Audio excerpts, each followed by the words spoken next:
Ladies and gentlemen, boys and girls, children of all ages, the Generation X proudly brings to you. No, wait a minute. That ain't it. That ain't it. Well, what? Hold on. How do we normally do it? How we normally do it? You know me. I'm the heartbreak kid, and no, that ain't it. I am the best there is. The best there. No, that definitely ain't. Oh, here you go. What's going on, people? This your boy KStylzz here in the Atlanta Falcons Nation with your boy to the stage right today. Your Mad Mike Sports, aka the Mad Scientist. And you got your boy down here at the bottom, as y'all know him as LT, not LT. Because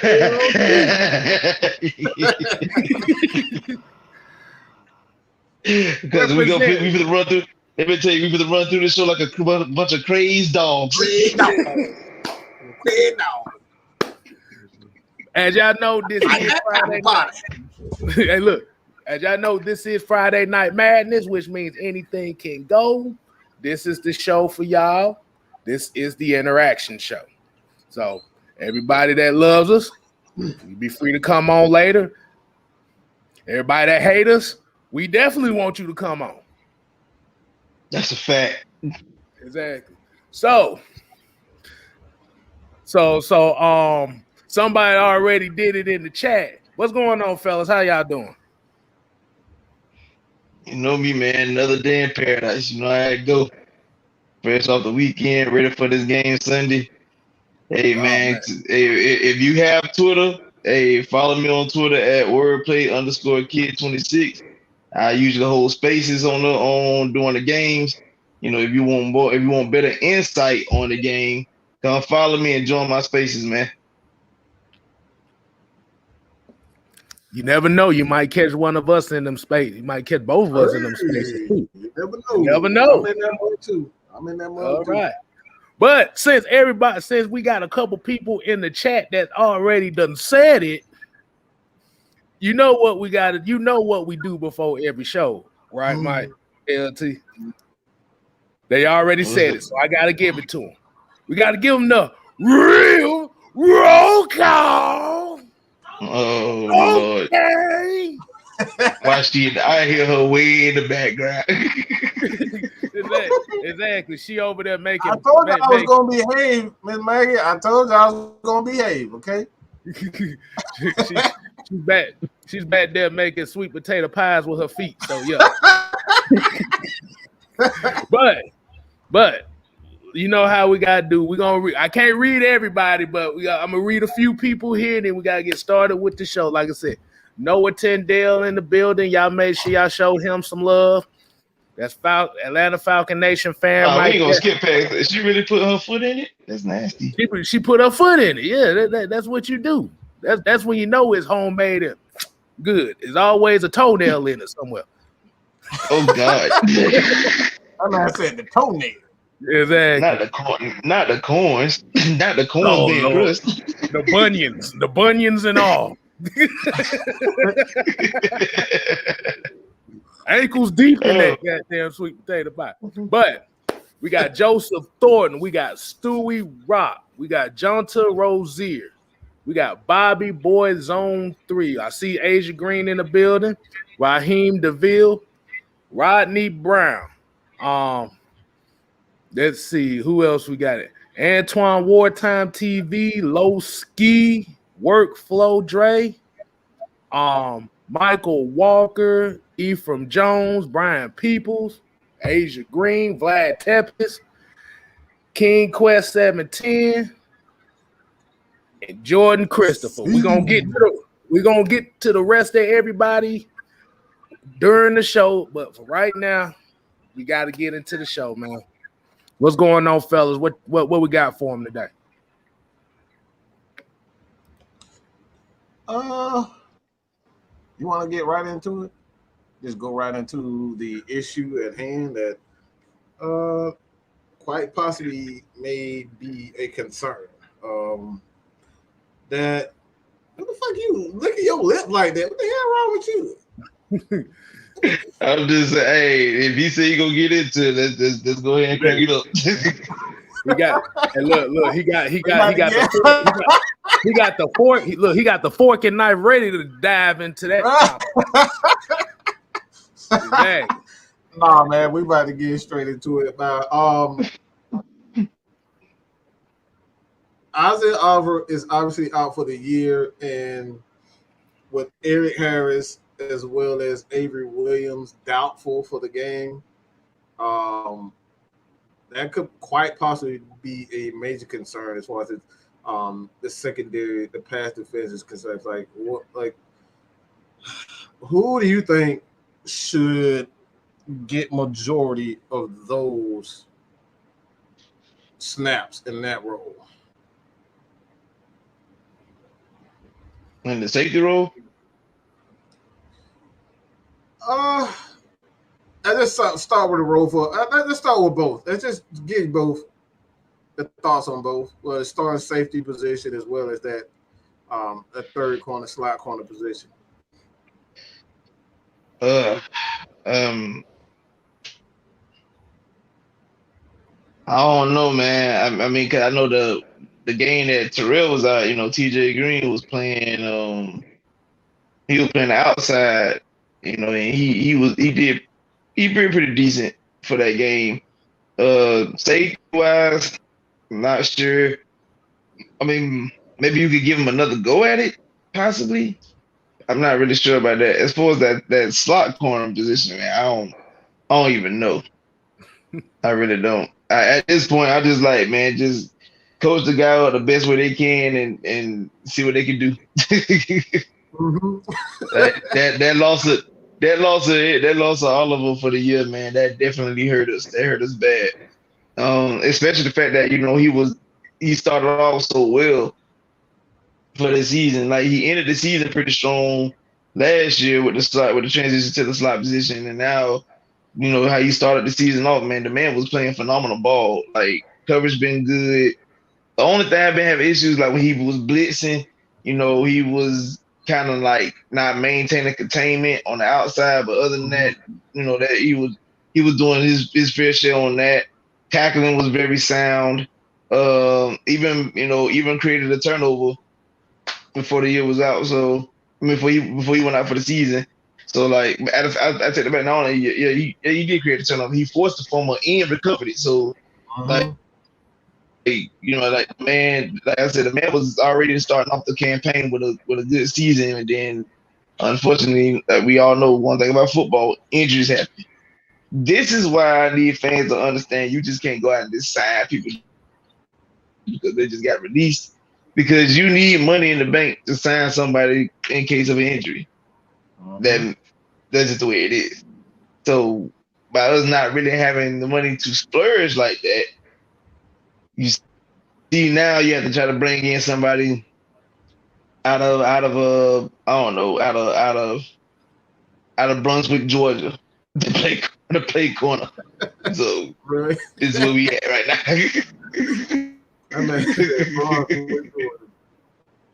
You ain't going to the hey, man.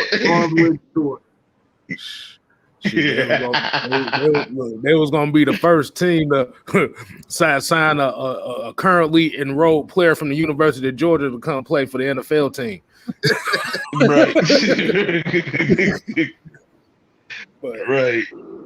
Yeah, I kind of. No, my man. I was about to say I'm kind of agreeing because it's like we really don't know how to really attack this. Because it's not like you're down one position. You're literally down two positions. And really your backup for both of those positions literally it needs to be at one position. But only exactly. But I think what's going to end up happening is, and I'm just going to take this as a long shot, I think this is gonna be that chance where they might have to take a gamble with Richie Grant. They might have to take the gamble. at that Rover position. At least right there, you still got safeties behind him that can protect him. And you got linebackers next to him and in front of him that can kind of protect him as well. If Harmon do his job, it can make Richie Grant's job easier, in a sense. Right, maybe he could be able to be like a on field coach for that man. Right. You know, so like that but like you said, you got to take that chance on Richie Grant. And I mean, we've been hearing the stories about he really ain't been getting playing time because he really don't know the playbook. But at this point, it's do or die now. Sink or swim. Yeah, like you said, either you're gonna be Rose on the Titanic or you're gonna be Jack on the Titanic. Exactly. Where it said, I'll never let go. I'll never let go. It is. She let go and he's talking about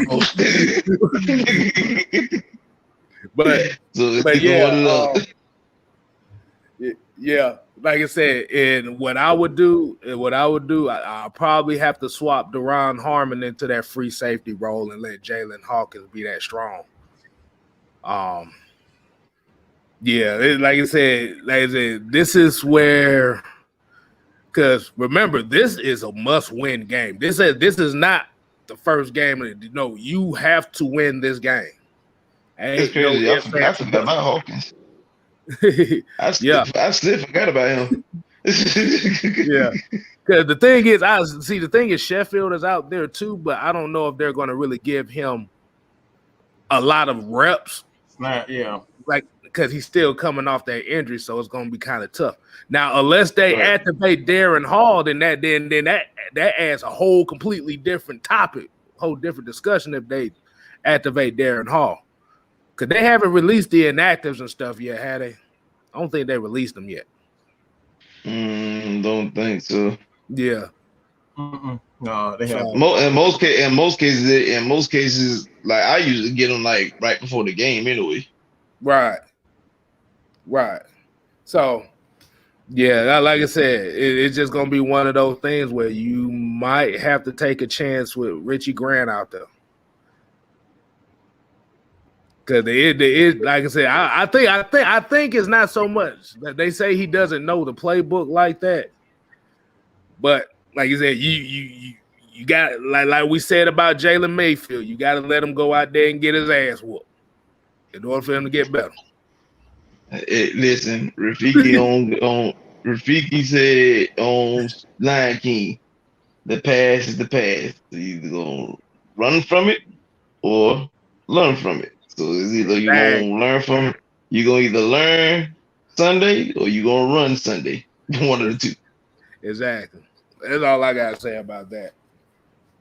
Where'd you at with him? I will add this. It should be a tad bit easier to beat as it may. He's not going against no veteran QB. The person that they're playing is a rookie as well as him. So it could be a little easier than listen, I would be highly concerned of Richie Grant if he had a walking Sunday can against Brady. I mean, oh Jesus, that man gonna torture you. So, but you played against Zach Wilson, who's also a rookie and is learning the game. So, well, I mean, only thing is he got more experience because he's been playing since day one. Versus, guess what? You just step on the field. I was about to say, look. I about to say before Mike gets on, I about to say, do not be surprised if they put Fourier in that Rover spot for a few plays. That's all I'm gonna say. I'm gonna let Mike go and handle that. You might see Debo in a nickel. What's up? Hey, you might see Debo in a nickel. What you laughing for? That's not a bad idea. Exactly. That's what we say. You gonna be laughing, but you gonna see that. You're gonna see a lot of that. You're gonna see Michael Walker.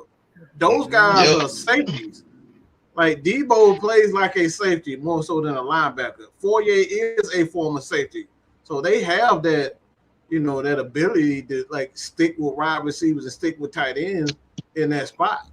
But what you want to do is put a more athletic safety in that position, which Jalen Hawkins, what people don't realize, Jalen Hawkins made an excellent play on the ball while playing strong safety. He just dropped the interception. Again, one of those opportunities. He made a great play. He read the play well. He just dropped it. So I don't think it's a bad idea to put Jalen Hawkins. I actually think he's a better strong safety than he is a free safety. Yep. And then you can kind of use what I would do with that free safety position is just let Harmon kind of play that role. But I would really let Richie Grant just send him all different types of places. Like if he can't play one specific role, just let him be, do that one thing well. Because we know Sheffield, if Sheffield is going to be a part on the active roster, we know we can trust him inside more so than a rookie. Like that's one thing. He may get beat, but I can live with him getting beat because he has the experience of playing inside against NFL caliber defenses, offenses. So it's like I'm cool with that. I'm absolutely cool with having Sheffield that's in the middle. But one thing we kind of gotta pay attention to is TJ Green being on the outside, but Fabian Moreau in that Rover position also, because we've seen that he hasn't been very good on the outside, but he's physical enough to make certain tackles. I do know that. I just don't think he's an outside corner. I think he's more suited for the inside. That's a valid point. But we did see TJ Green play decent on the outside, and Fabian, his size look more like he's more of an inside corner anyway. Yeah, he's more inside. That's what he's saying. Yeah, he's more of a nickel. Yeah, he's more of a nickel. His size is like he's more of a nickel corner. So that would be the idea to have. Yeah, that makes sense. Yeah, but at the end of the day, while we talking about the secondary and Fabian Moreau and TJ Green, you still got to get to the quarterback. That's gonna help a lot. That's gonna help a lot. I mean, yeah, to avoid exposing your secondary, you got to get after the quarterback. So that's. But you know what? I definitely agree. But you know what? By looking at the size here, I kind of might be on what Mike is saying. But I'll put like I said, TJ Green might not be a bad idea at that Rover spot because he damn near as big as Foyer. Yeah. Yeah. That's a big I'm pretty sure DNP's got a game plan for this. This man ain't coached in the NFL for 30 plus odd years for no reason. I'm pretty sure that man gonna definitely he'll definitely find a way to get everybody in position to be successful. Like I said, the question mark gonna always come at, Richie Grant. If he's playing, then I mean, he got to be able to pick up on things as the game going. But I mean, like I said, with DNP's, this ain't his first rodeo. I'm pretty sure he done had plenty of games where he coached. He didn't have his best guys on the field, so he did what he do. He made it do what it do. So I'm pretty sure that same thing gonna apply here. Right. And I also think the mentality, well, we're definitely going to see what the mentality of this team is going to be because, like you said, you don't have all your best players out there. Like I said, you're going to have to go out here and you're going to have to get a win. Hold on. Before I finish that, let's go ahead and get to this $2 super chat. Jeremy Cole said, career night for Zach Wilson bet. Laughing emojis. I mean, well, first of all, we have breakfast, so we go keep. Say everybody be at IHOP while the game going on right now. Let me get some of those pancakes. Listen, I'm gonna have my pancakes on deck while the game going. I'll be waking up, be wiping the crust out your eye, be like, oh shit, this football game on. Damn. But yeah, Yeah, like I said, it's gonna come down to at the end of the day. I want to see what Dean Pease does with this pass rush. I want to see it if they gonna play Mike Pennell Jr. this week. I want to see, because if you're weak at the secondary like that, when you're down a few guys, you, like I said, this is where your front seven and the creativity of the front seven pressure is going to be very important. And we know Dean Pease can do it. It's just about the guys executing. Well, this comes from Ezekiel King. Mad, do you think Cordell Patterson might play wide receiver 1 this game, Tajay 2, KP in the slot, and have Hayden out at the same time? I mean, he's been doing that already. It's like I like that's the misconception, that he has just been solely a tight end. And that I take great offense to anyone say he's just a tight end. Because when we look at Travis Kelce, we look at George Kittle, like those guys are not just tight ends. Them guys line up everywhere. They line up in slot, they were like outside. So like, don't belittle a guy because he plays a certain position. We don't say that Tyreek Hill is just a wide receiver. When you see this dude taking end arounds to the house, he lined up in the backfield, and he's doing a great job in the backfield running the ball. So like, at the end of the day, these dudes just football players, and KP is just a damn football player. We say the same thing even about the quarterback, Felipe Franks. You see what he done. You see him throwing the ball. He coming in, run the option read. You know, it's you only setting the stage for him to come in and run a run pass option. You know, he's lined up at tight end. The Falcons, I mean, even look at Cordell Patterson. Cordell Patterson doing playing every position. So I take great offense to anyone. I'm not saying that you are saying this, but I just hear all the time. I see on social media, oh, we just drafted a tight end. No, this dude is a damn ball player. At the end of the day, you put players in position to make plays, and this is what you're going to see. So you're going to see KP slot outside tight end. You might see him in the backfield. You're going to see him all over the place. So you're going to, like, even just last game, we saw everybody say he need to get more reps as a running back. No, Cordell Patterson is a ball player. This dude lines up everywhere. He's lining as wide receiver. He's a running back. He's all over the place. So at the end of the day, Arthur is going to make sure that his players are going to make plays. So, yes, to everything you just said, absolutely. You're going to see them all over the place. Y'all got to take on that? I mean, like you said, looking at this question, like you said, that's kind of what it has been so far.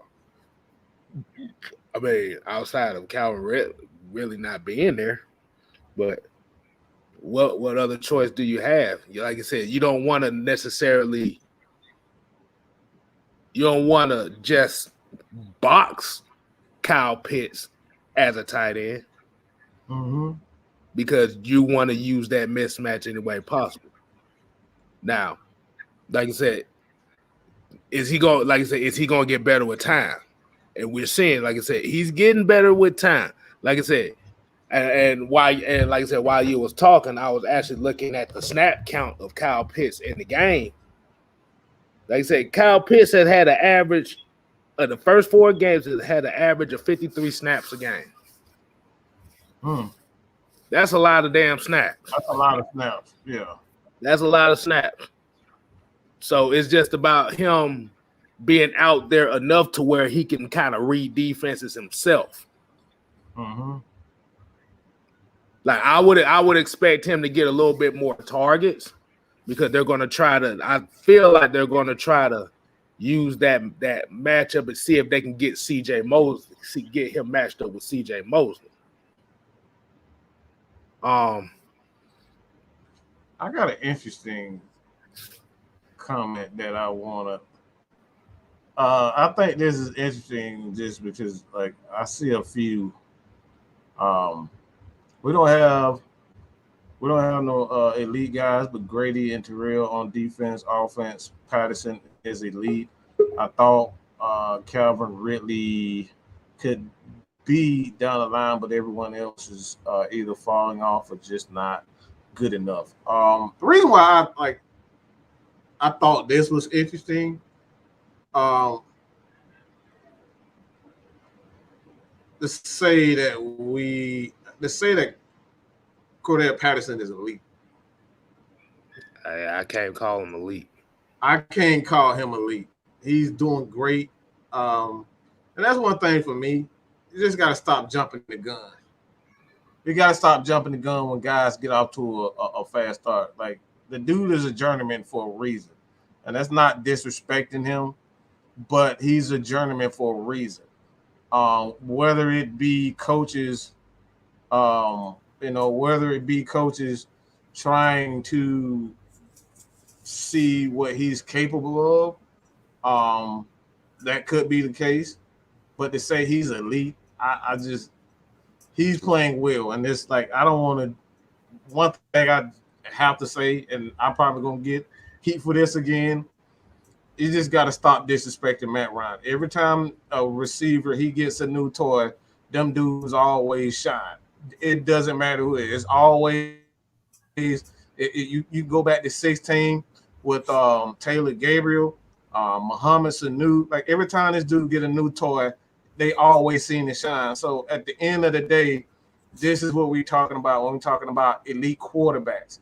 Elite quarterbacks make talent so much better. That's what they do. So Cordell Patterson is playing great ball right now, but let's give Arthur Smith and Matt Ryan their credit. He's doing a great job of designing plays where you can get the ball into Cordell Patterson's hand. They're a great duo. They're a great match. This is what we're talking about. It's like Sean Payton and Drew Brees. You put them two together, they're gonna put up some yards. They're gonna do their thing. So I think that's more so the case than more so to him being elite. What y'all think about that? No elite guys. Yeah, that, like I said, the thing about it is with Patterson, and like I said, Patterson has been the MVP of this team so far as what impact he has made. Mm-hmm. At the end of the day, like you said, he's been around the league for a little while. The issue is we really don't have a lot of elite guys. This team is not made of a lot of elite guys. This team is made up of a lot of guys that are looking for second chances. Mm-hmm. This is what the Falcons roster is made up of second chance guys and rookies and young guys that's trying to make a name for themselves. You don't have to have an elite team to be successful in this league. I mean, it's good to have some elite players, but there's been plenty of teams that really didn't have a lot of elite talent that have done well. The issue right now is, I'm looking at the second part of what he said was, though really Pitts could be down the line, but everyone else is either falling apart, just not good enough. Like I said, that's false. Like I said, it's a whole new regime. Cordell Patterson is shining because he has rapport with the OC. The OC knows what to do with him. That's another thing. We got to do with David Grohl know how to use Cordell Patterson. So, like, we got to kind of give him his credit too, because he knows what to do with that guy. So it's all about learning the player, man. Yeah. Yeah, so really outside of Cordell Patterson really having a rapport with these coaches, with Dave Ragone, and Dave Ragone kind of being under Arthur Smith, and that's it, both of those systems being the same, everybody else is still learning something completely new. Like I said, the thing about football, the thing about the NFL is when you are looking at a team, you're going to see what this team is made up by week 6 or 7. That's where you be like, okay, this team is what it is. Mm-hmm. And Brandon Price, appreciate the love. He said this channel was dope. Definitely appreciate the love, man. Appreciate the love. So just think about it like that.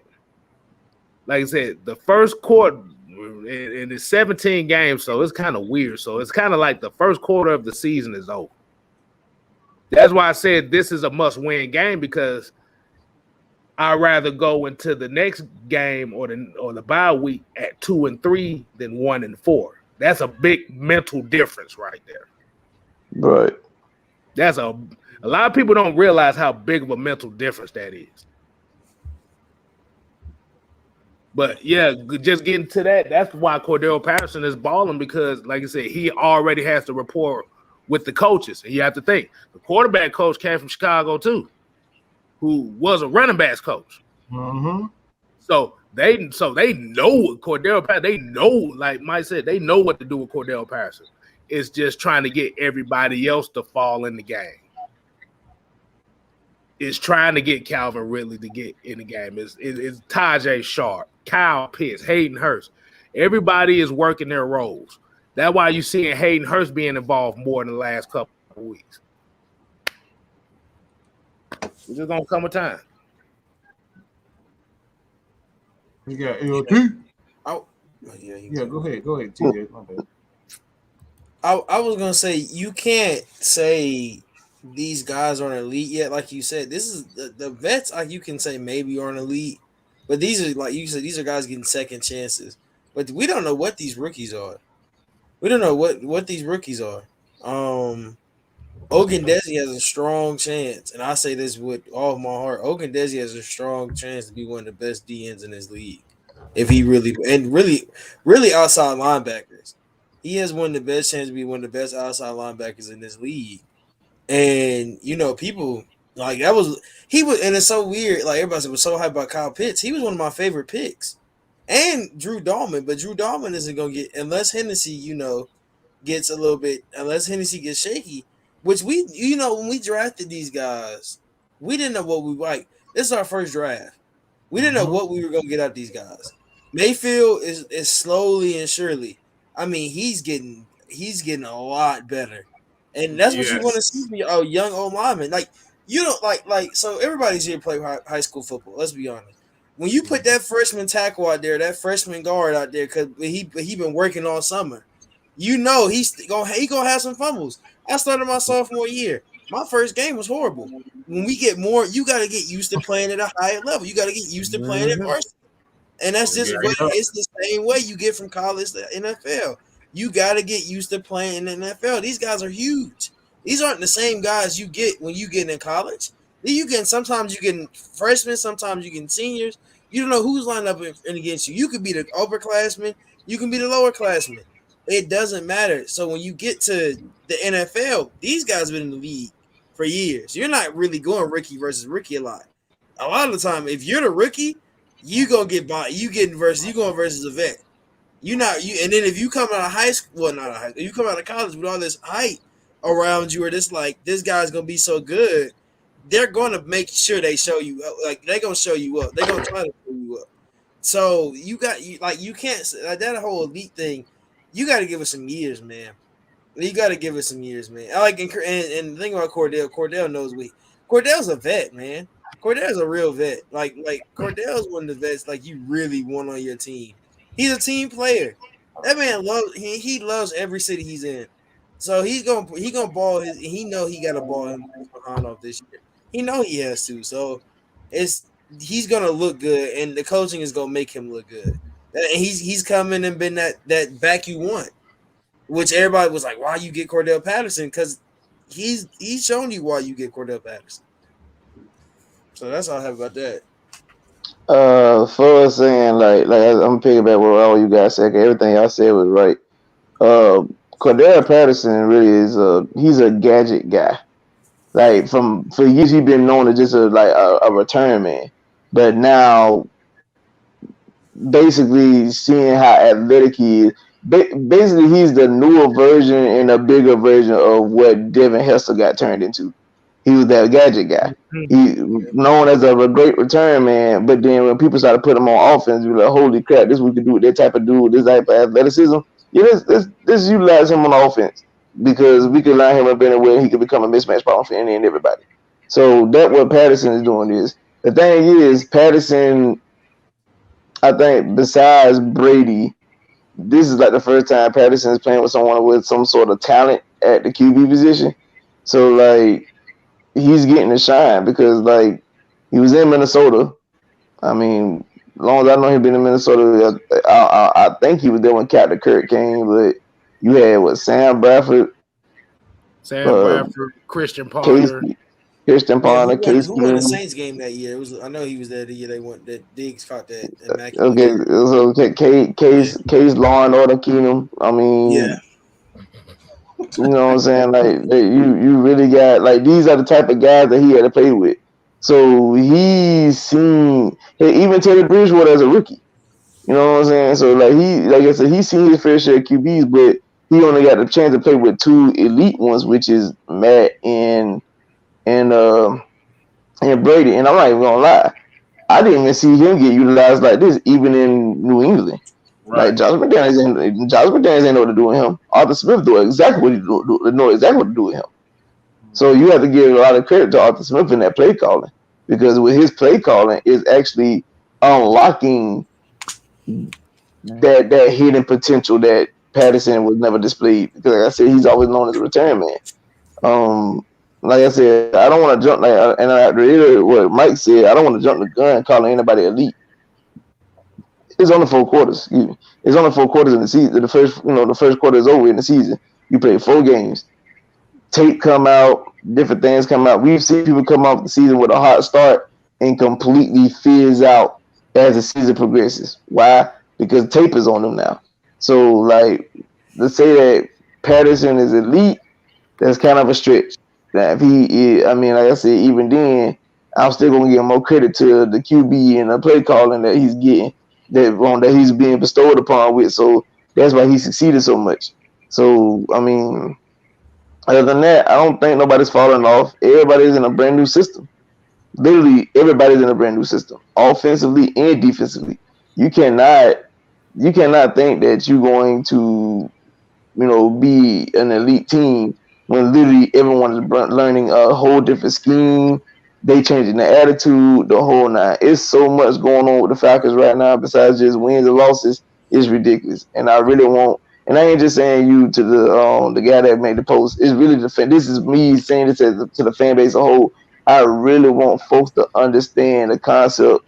Yes, we all want to see wins, no doubt about it. But at the end of the day, you have to look at the little things that they're improving on. Just like TJ brought up how Mayfield has improved from week 1. Week 1, man, folks wanted that man up out of here. Like immediately. I'm talking about even to the point like we were talking about folks were saying we might need to sign us a veteran guard. And literally by week 4, like I'm looking like I'm okay with him staying at that left guard position. He's been improving. He's been playing good ball. You have to give folks opportunities to make plays.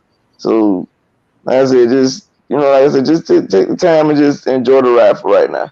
Like I said, now if we talking about 4 years down the road and things, and we look in the same spot, then we got something to complain about. But first year, literally 4 games played, no, I ain't complaining about nothing. Got a question. And for those that's on the Jalen Mayfield retractors. That's it. Compared to Jamon Brown and James Carpenter, how does Jalen Mayfield No! Oh. No, Lord Jesus. No, we did not rebuke you in the name of Jesus. Rebuke thy in the name of Jesus. But yeah, that's what but like I said, that's what we're saying. Like you're not going to players are not going to learn unless they're on the field. And I think it was TJ that made a point about like with Jalen Mayfield about not going against them veterans, because we have to remember them nose tackles and them D tackles, a lot of them are veterans in this league. So you're going to get your ass bust around here.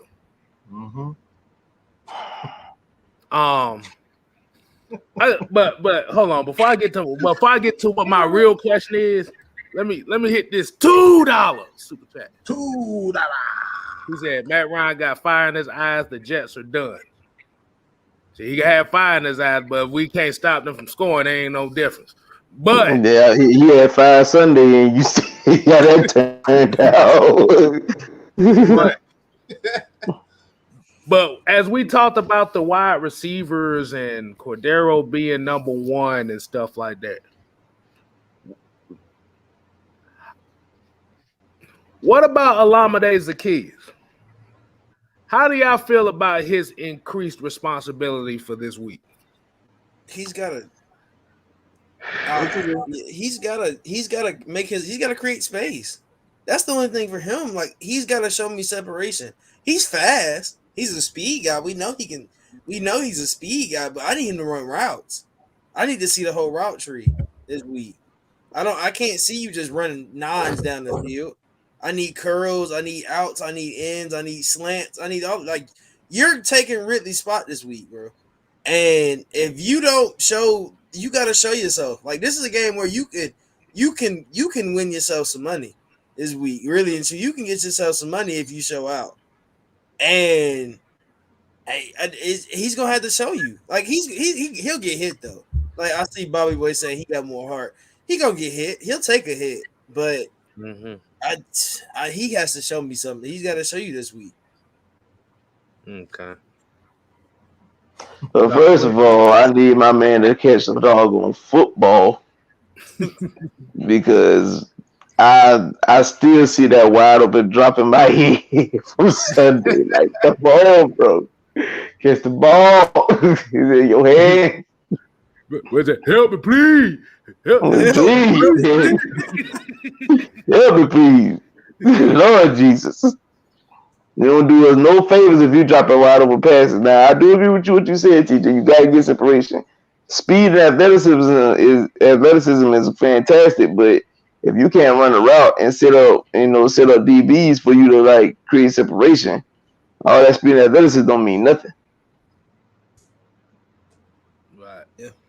Because I think the reason why he say that too is we've seen it in the NFL here for years. We've seen guys come in this league that got blazing speed. They can run the 4.29. They can run the 4.3. They can run that go route like a mug. But when it come to them other 8 routes, they be stumbling on that pinky toe and can't get open. Why nobody never got on Randy Moss with that motherfucker? Oh, God damn it! Wait a minute. Hey,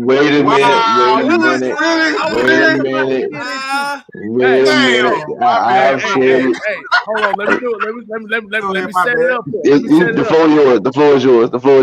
Let me set it up here. When we look at Randy, so let me ask you. Okay, so it's gonna come down to this question. When you look at wide receivers, you look at T.O. and you look at Randy Moss. Randy Moss was better suited in offenses where they allowed him to run deep posts and deep goals. That's where his advantage was. 6'4", 200 pounds. He could outrun everybody and outjump everybody. One thing about Randy Moss, though, in the middle of the field, he wasn't Randy Moss in the middle of the field, from what I've seen. Well, I mean, he in the Hall of Fame his whole career. We ain't like we ain't got more to see. hey, look, I'm about to say, shoot, you could be in the Hall. Hey, like I said, he Hall of Famer. Hey, of course, Randy Moss one of the greatest receivers ever played the game.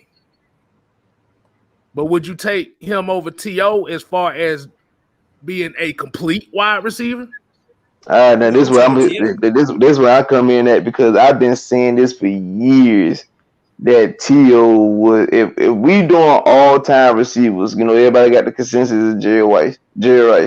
Now the debate was always between, in most people's eyes, T.O. or Randy. For me, I'm gonna take T.O. T.O. run every route on the route tree. He might not be as fast as Randy, but he has speed. He's way more physical. I can rely on him in big situations to come up with catches. I mean, come on, the man gave you 135 on one leg in the Super Bowl. What do you want? 135 on a broken leg. I mean, he's essentially Kurt Angle. I want to go medal with a broken freaking neck. Like, come on, like the only thing he did do with the Super Bowl was a broken freaking leg. That's it. Like, that's all he did do. But the man gave you 135. Like, come on, what more do you want? Right. Yeah. But my boy said, hey, my boy Style said like a mug, and I still stand on that. I want to hit this. Hold on, I want to hit this one. I think this is a good question here. I think everybody can answer. What is a complete wide receiver? Oh, I got this. I got this on real. Megatron. No, hell no. You shut your ass up. Damn Megatron. All that motherfucker did was run damn. All he was a faster Randy Moss. That's what hell he was. That's a lie. Don't lie on Megatron like that. A little bit more physical than Randy Moss, but he was essentially Randy Moss. All he did was throw, go up, catch the ball, and like I said, I can say he was a bit more physical than Randy Moss. But when you talk about those guys, they was essentially at the exact same skill level. Randy Moss wasn't as physical as Coward. But as far as what is a complete receiver, we say it all the time. I'm gonna say this: it's T.O. and it's Julio. It ain't a damn thing those guys can't do. T.O., Julio, you talking about complete wide receivers. Julio, he take a slant to the house. He can run a damn slant. He can run over linebackers, safeties, and defensive linemen. You like Julio Jones is obviously, when you talk about the mentality, you can't get inside his head. So he's a leader on the field. He leads by example when he's on the field. And like I said, there's not one route on the tree that Julio can't run. Julio and T.O. are the complete. Even when you look at Jerry Rice, everybody say Jerry Rice, is the greatest of all time. I still think he wasn't I don't think he was as much of a deep threat than a T.O. and a Julio. He was very dangerous and precise with his routes, but I don't think he was really scared of like Jerry Rice beating you deep consistently.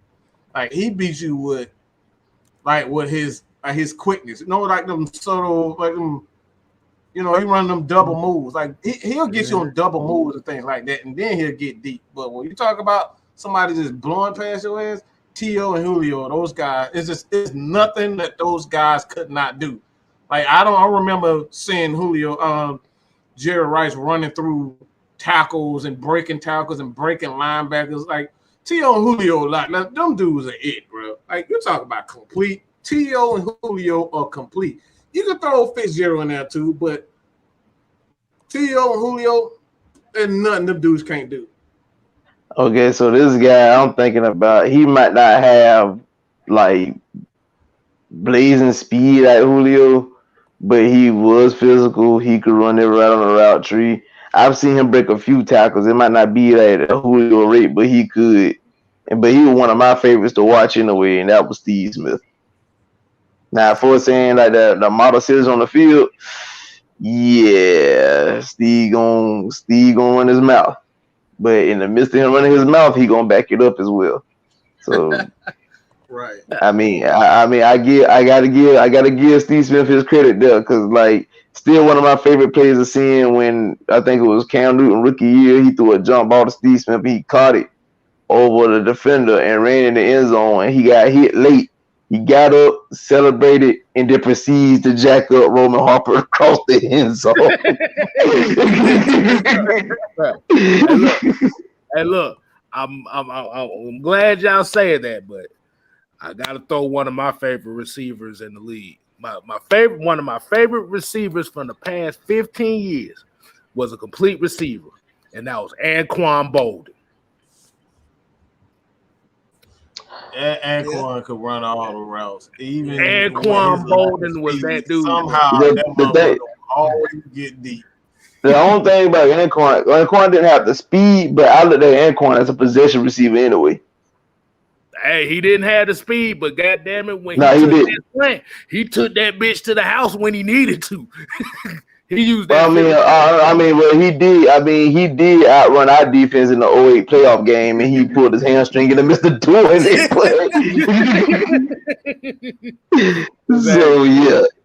Yeah, we see AB in here. Robert Ayers said Marvin Harrison. I like Johnson. I don't know about Harrison. She said Hines. I don't know if it's he or she. Hines Ward. Hines Ward was the first person I thought about. I don't know why, but that was one of the first few receivers I thought about. Oh shit! When you see Hines Ward, another position receiver. Yeah, Hines Ward. But when he got the ball, it's some plays you go look at Hines Ward's career. You be like. And then, of course, y'all know I'm from Clayton County, so I got to give him Hines Ward Field is down the street from me. But he when he was really and truly, Hines Ward was one of the most complete. It's weird to look at when you look at his play. I think if he would have had probably somebody other than Ben, he probably would have looked a little bit different. But I mean, he did his job. Really, truly, he did his job while he was there. I don't know how you spell Hines Ward like that, but he did his job while he was there. Yeah, I see Reggie Wayne. Yeah, I see a lot of Andre Johnson, Roddy White. Roddy White's another one. Like Roddy White. Nobody said Roddy. Andre Reed. But Andre Reed was a motherfucker. I forgot about Andre Reed. Exactly. What about Torrey Holt? What y'all think? Yeah, somebody said Torrey Holt in there too. That's a nice one, but as far as when we're talking about complete, we're looking at. I don't think he was as physical. Yeah, we're looking at run blocking. We got to look at contributions to the running game. We got to look at getting other people open. I mean, when Marshall Faulk without him blocking out there, right? Yeah. Shit, Marshall Faulk was making everybody goddamn miss too now. You gotta remember that. and the one thing about Hines Ward I used to love is he played football with my cousin at Forest Park. What he did to Keith Rivers when they played against the Bengals told me everything I needed to know. Y'all remember that? I'm be thinking.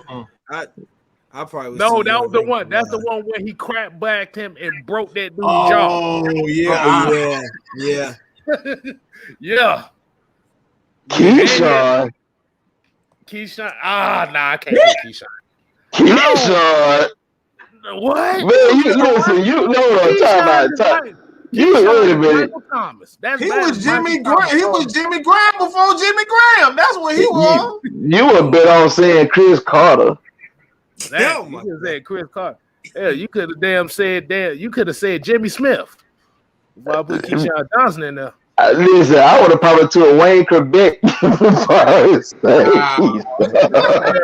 wouldn't have went that far now.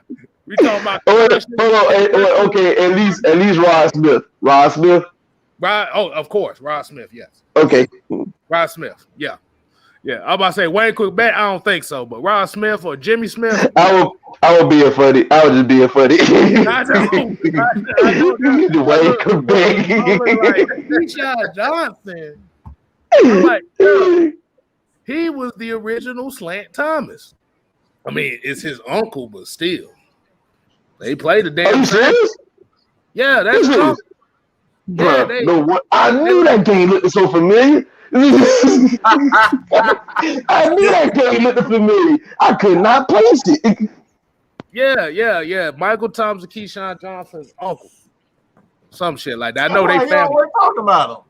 That's why he always talking about him. Exactly. Because he's the one, because remember, Keyshawn Johnson one that said that Michael Thomas is 100 times better than Julio Jones ever will be. Oh, remember that. That's That's something your uncle would say. Yeah, that's your uncle. That's your uncle right then and there. He was the LV on Friday Night Lights. The bucket, he could paint the back coach, smoke the dog, and take out the trash. But get out the stairs. Exactly. But can I say something, please? go ahead, no one do. I've been sitting over here for the past 15 minutes trying to wait for someone to start talking, so I don't want to interrupt. You gotta speak it up, man. All right, I want to name a receiver. I don't think anyone said it yet.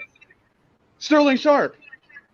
Oh yeah. Yes, Sterling. Yeah, Sterling was that dude, bro. They had like 6 or 7 years of dominance. Hey, somebody said it too. You see that guy right there? Terrence Mathis. Yeah. But he mentioned Shannon. Shout out to Southern Georgia. You know what I'm saying? He from Glenville. You know that's what we do down here in the country. But no, keep going about Sterling Sharp. Educate these folks on him. Oh, Shannon. Oh yeah, Shannon. Yeah, Shannon and Sterling Sharp from Glenville, Georgia. Man, they got one traffic light in that town. I kid y'all not. but like that man, like if you look at some of his like videos and him saying how he was raised, he's not lying. Like this is the type of area that how it was back in the day before all the technology, and heck is still kind of a little behind in Glenville. But yeah, these folks. I actually know a guy that played ball with them that lives in my hometown. So he showed me the highlights and he showed me the videos and stuff. And they playing high school ball. Listen, them boys was everything every time when they got to the league. They was everything and so much more. All right, go ahead, Noah. What educate them on that Sterling Sharp. So, like I said, he's got like about 6 or 7 years of dominance in his career before his career ended short due to his injury. But back in like Favre's early years when he needed someone to throw to, he was going to be the guy. And it didn't matter about him getting the short yardage, the tough yardage, the deep yardage, the improv routes. Like Green Bay has been like really good at improv routes after like the play after the play for the Packers receivers since the early 90s. So like that was one of the main specialties that Brett Favre and him had over there. And it just kept like he was the first person he was like the Mike Evans before Mike Evans, just always getting like the 1,400 yards or whatever, like he always hit like a certain milestone every single year of his career. But, we never got to see the full spectrum of it, which is why it took him a little bit longer than usual for him to get in the Hall of Fame. But man, I was trying to like listen to all these other people. I'm like, I don't think anyone said Sterling Sharp yet. And I mean, that's kind of a shame. Sterling do get lost in the sauce. I'm not gonna lie. I mean, I give Shannon credit for when he had his Hall of Fame speech. He gave a big shout out to his brother, like even kind of low key campaign for him to get in. Which he's not lying. Sterling was one of them guys. You got to look at it. Sterling hated he was top 3. He can't even deny it. He was definitely top 3. And he was top 3 in the years of like Michael Irvin and whatnot, like right. You talking about people that's in their prime, like Jerry Rice there, Michael Irvin close second, maybe Reed around there, and then it was gonna be like a toss up between like Andre Reed or Sterling Sharp in that top. Definitely. Peerless Price. Let me explain something to y'all. For we ain't gonna just. I understand people don't like Pierce for what he did in Atlanta, but I'm just gonna be the truth about it. If our QB at the time actually learned how to play QB, probably got better numbers out of him. Like the dude before he even signed a contract with Atlanta, the man had 1,200 yards with Drew Bledsoe. So, yeah, just saying. Yeah. Ooh, Tim Brown. I forgot. People don't mention him enough.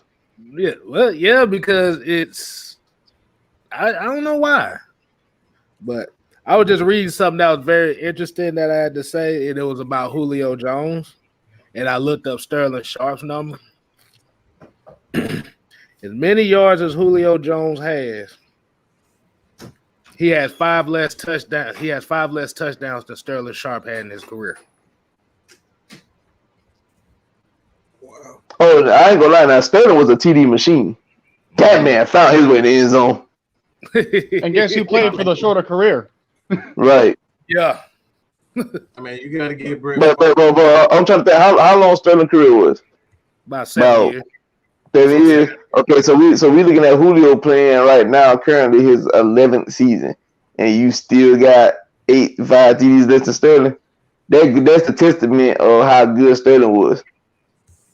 Mm-hmm. Got to give Brett Favre his credit because everybody talk about interception, but Brett threw touchdown after touchdown after touchdown after touchdown. That motherfucker would have 10 touchdowns in the damn game because he had absolutely no fear whatsoever. So Sterling was damn to a beast, but that damn Brett Favre nigga was fuck where he threw it. He was gonna throw that mother. So the only person in my mind that deserved the name gunslinger in NFL history.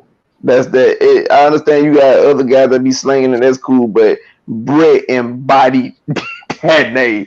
Cause better go out there one week ago. If you 5 TDs, and the very next week he gonna give you 5 picks. Look. Name that's on the screen. Lance Swan. Yeah. The ballerina. Twinkle Toes.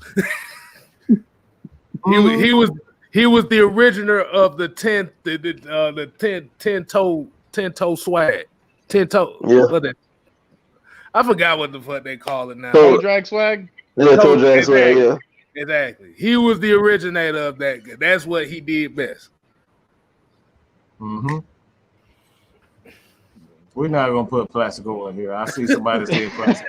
I'm like Plaxico Blues. I'd rather have money. He could be nice at times. Plaxico Burris. I'm like, I don't know. I would have talked about Musa Muhammad before Plaxico though. Exactly, Musa Muhammad. Like I said, shit, Tony Martin, shit. We like I said, we done seen a lot of damn good receivers in this league, and it's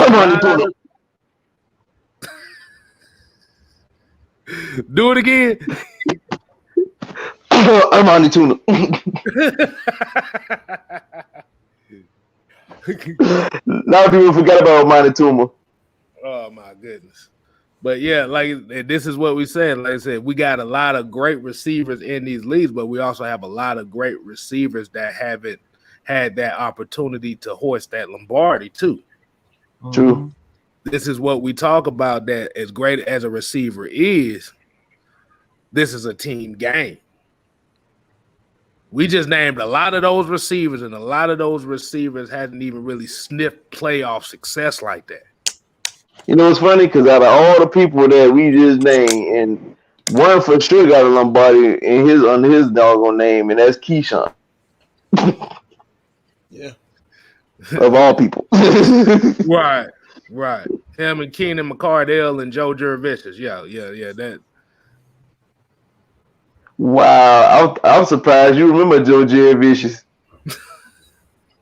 Remember him on the Browns?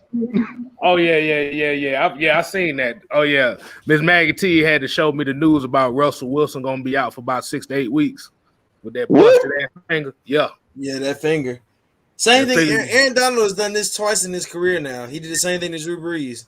That's the same thing he did to Drew Brees. Hey, you say 6 to 8 weeks? Yeah. Is it possible up to 6 to 8 weeks? Yeah. It's Geno time. Yeah, Seattle season there. It's Geno time, man. Geno Smith. Hopefully he don't get punched out by a teammate. Geno. Break his jaw. Geno. He was still in the league, to be honest. But I thought his ass retired. I didn't know he was playing. No, he the last quarterback. Then what did he tweet out? The last quarterback to beat the Patriots in a rookie year or something like that. Something crazy. Like that. Some stat. He tweeted that? Yeah, somebody posted it and he put like the smile emoji or something like that. I can't remember what it was. Okay.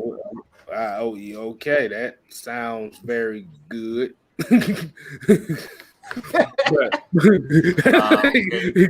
if that's his major accomplishment in his career, dude, that's not really a career. That sounds like a clipboard holder to me. He beat the Patriots, you know. Somebody said, I'm pretty sure that Rex Ryan defense got run through that.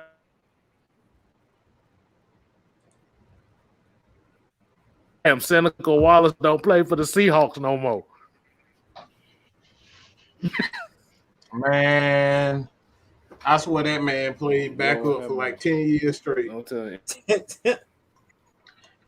That man Seneca was the greatest backup. He was the greatest. No, I'm sorry. I'm thinking about it. You said Seneca Wallace. I'm thinking about Charlie Batch. I was thinking about Charlie Whitehurst. I was thinking about Charlie Batch. That's what I was thinking about just then. Right. How are we thinking of two quarterbacks named Charlie?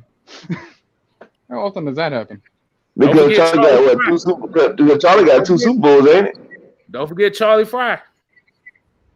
Oh yeah. We ain't doing that. We ain't doing that. No, we're not doing that. Charlie Fry. All he can do is make me hungry. That's all he can do.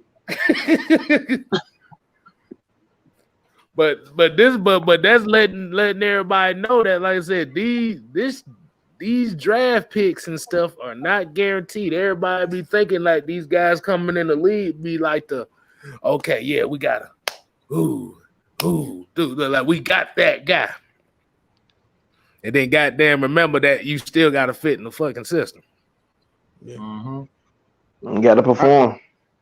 I've been saying this for other people. Like the situations matter more than the actual talent that the player possesses.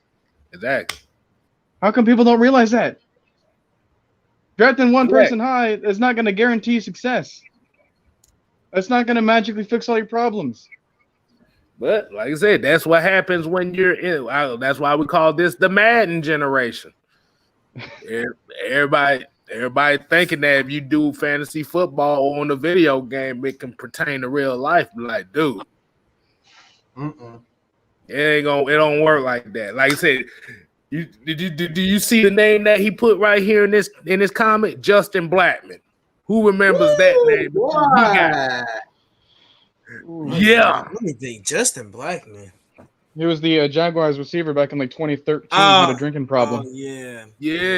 Because he was supposed to be the next. He was supposed to be the guy that's supposed to help change the game because he was like 6'4", 230.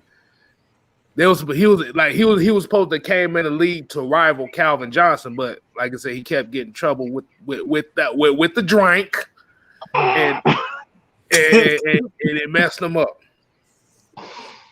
Oh my goodness,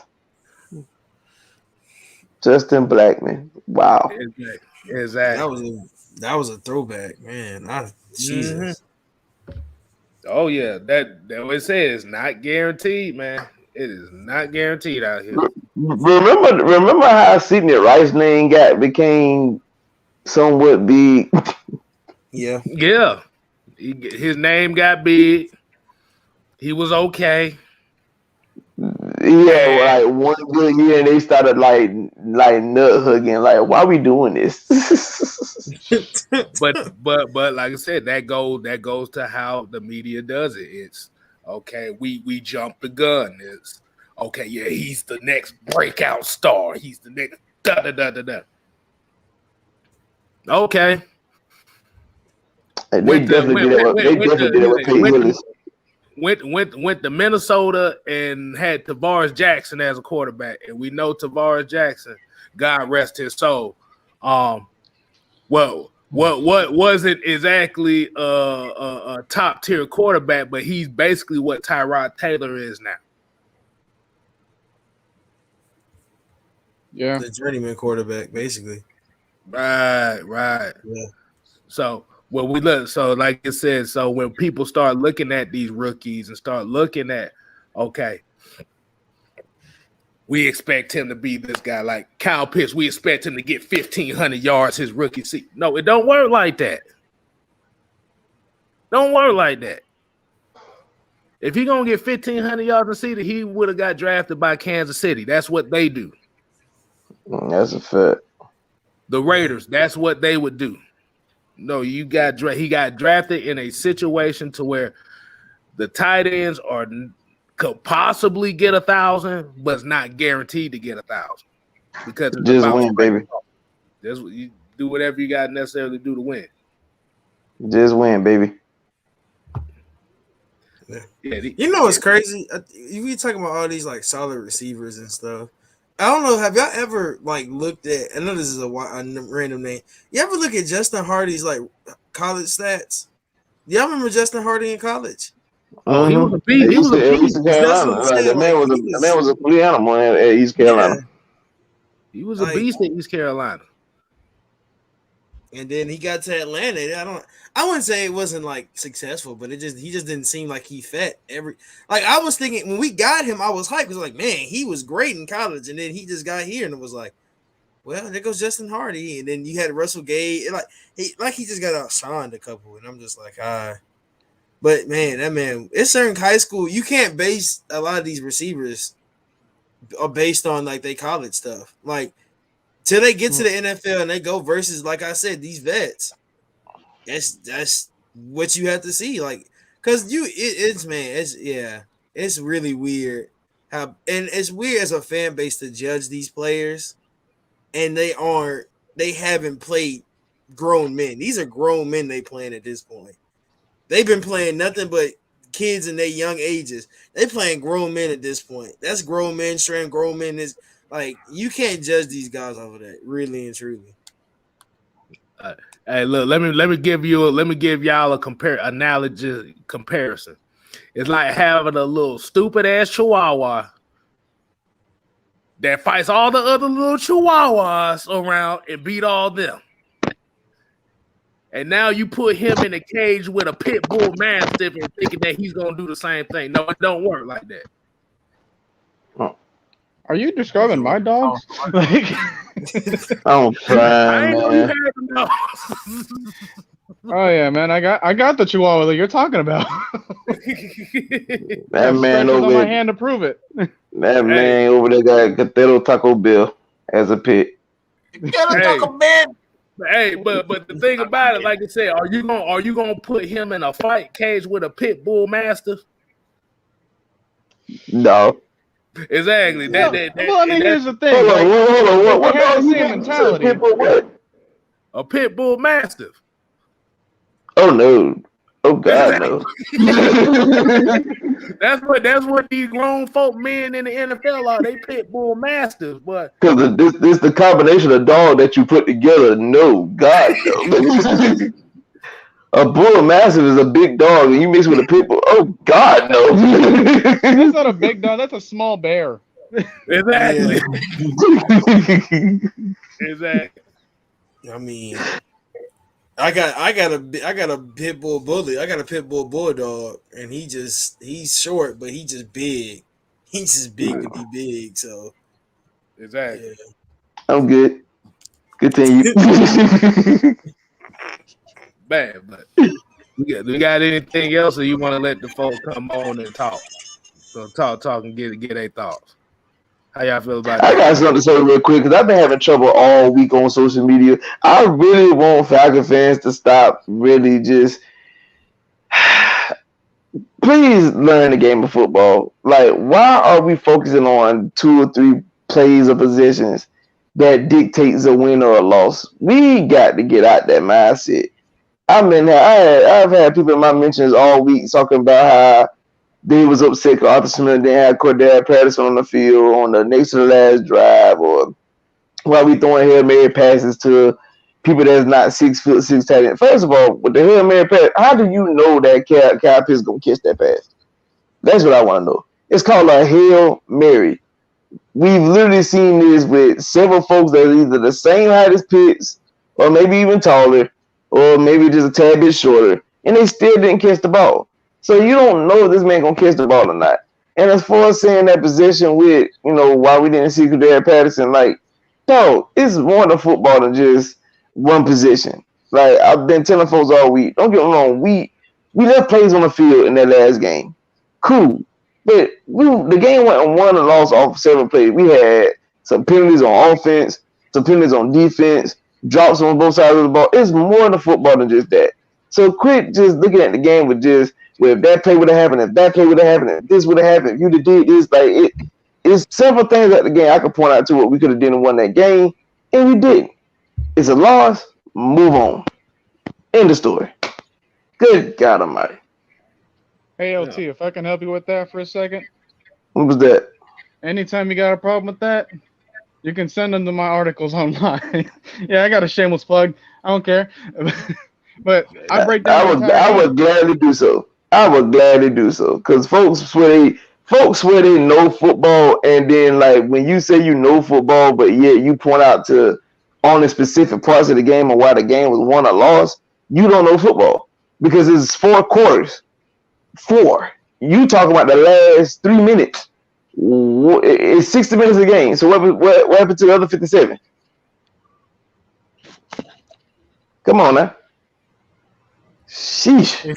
I just want to say Dwayne Mathis is still garbage. No matter what school he went to, he is still garbage. He will never be a good quarterback in the college football. I don't know why he left Georgia. He should have just been a backup.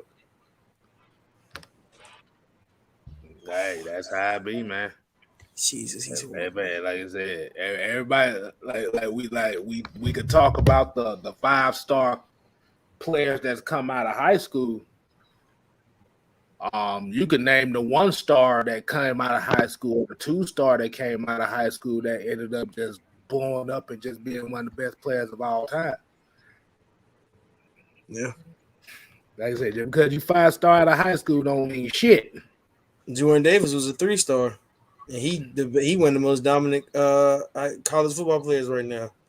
So it don't matter about your star ring; it's how hard you work. Mm-hmm.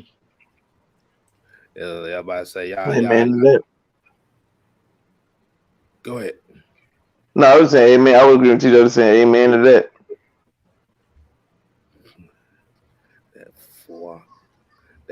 Hold on. I'm sitting here looking up stuff. That's why I say y'all go ahead and keep talking. I'm sitting here. I'm doing some online homework as we speaking. Oh, really? What you got in mind over there? Taco Bell dog. Now, look, they called it the 20 worst 5-star recruiting bust of the 2000s. Oh wow, this ought to be good. All right, we got a Craig Chambers out of Washington, Bryce Brown out of Tennessee. Exactly, Bryce Brown, Will Hill, Arthur Brown. All right, we don't need to be no more because we don't know who the hell they is. I don't know none of them characters. Exactly. I'm just learning these for the first time too. But they were 5-star recruits. 5 stars. All went to big programs. Yeah, if you ever go back, I don't know if you guys watching on YouTube. If you ever go look up like the 2012 like recruiting class, they'll tell you where those guys ended up. Like the top 10 players in the 2012 recruiting class. It's a guy on YouTube that does their whole like research. Bro, it's some of them that like got to college and just wilded out, and they got to college and started getting gun charges and stuff like that, and getting arrested for stuff. Yeah, bro, it just been wild. I'm just like, how do you get to college? Like me, y'all remember when Georgia? If you a Georgia fan, you remember them years Georgia used to get them guys, and we'd be half them in prison before the season start. Right. In Mark Rick years. we exactly. Man, ain't nobody beating Florida, but you know. Florida Florida literally had Grand Theft Auto on their team, so yeah. Exactly. I think it was something on that 2018 that won the championship. They had, I forgot how many people they said were felons on that team. By the time they graduated, I was like, that is crazy. I think it was close to like 30 or something like that. And we all know who the main one was, but that's But yeah, we go ahead and Q&A it up here. Like I said, what we're gonna do here with the Q&A, what we're starting to do now is when you Q&A it, we gonna put the link in the stream and let y'all live Q&A it up with us. So y'all gonna be kicking with us as well. Now don't let the family dog on. Don't let the family dog on here. We ain't got that much room going on. And speaking of that, yeah, because there's a documentary on Amazon Prime about Mitch Mustang. I think a lot of people need to kind of take a look at that and see. And I forgot who was the coach that was involved. Was it Will Muschamp? I'm trying to think. Was it Will Muschamp? Jesus. Muschamp from when? Jesus. Yeah, cause Mitch Muschamp was he was like one of the top like quarterback recruits. I think if I remember correctly, this was like back in 2006, and I think it was. I'm trying to remember. Was it Will Muschamp was his high school? He was his high school coach, and what happened was Arkansas had hired Mitch Muschamp because they wanted Mitch Mustang. And basically what happened was in that whole program was the people at Arkansas didn't want Mitch Muschamp.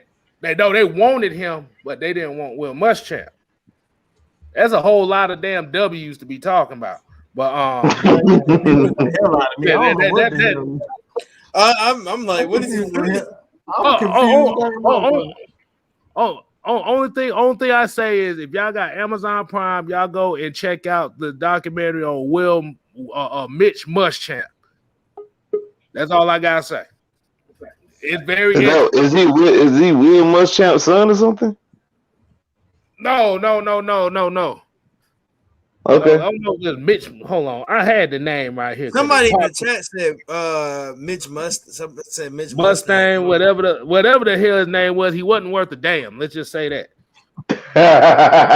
He wasn't worth a damn. Mustang. It was Mitch Mustang. Yeah, Mustang. Yeah, Mustang, not Mustang. But it was just basically just one of those things where you had a 5-star recruit. They wanted him to stay in state. They did, but the problem was the program didn't want him because he was too big for the program. He had too big of a name. So they sabotaged his shit on purpose. Oh wow. Mm-hmm.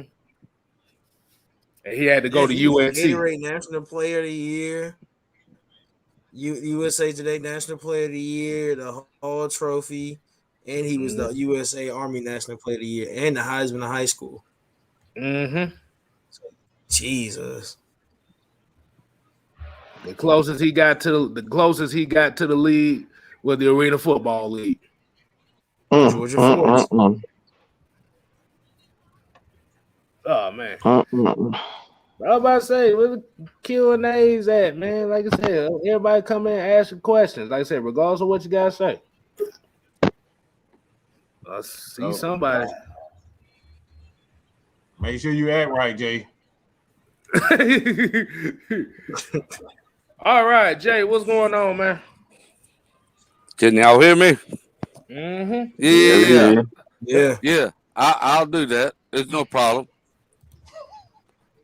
No problem.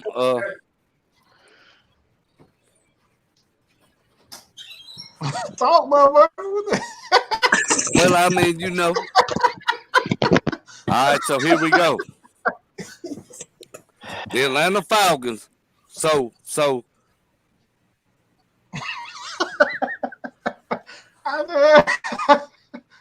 The Atlanta Falcons are good. Really is good. We just got to be patient.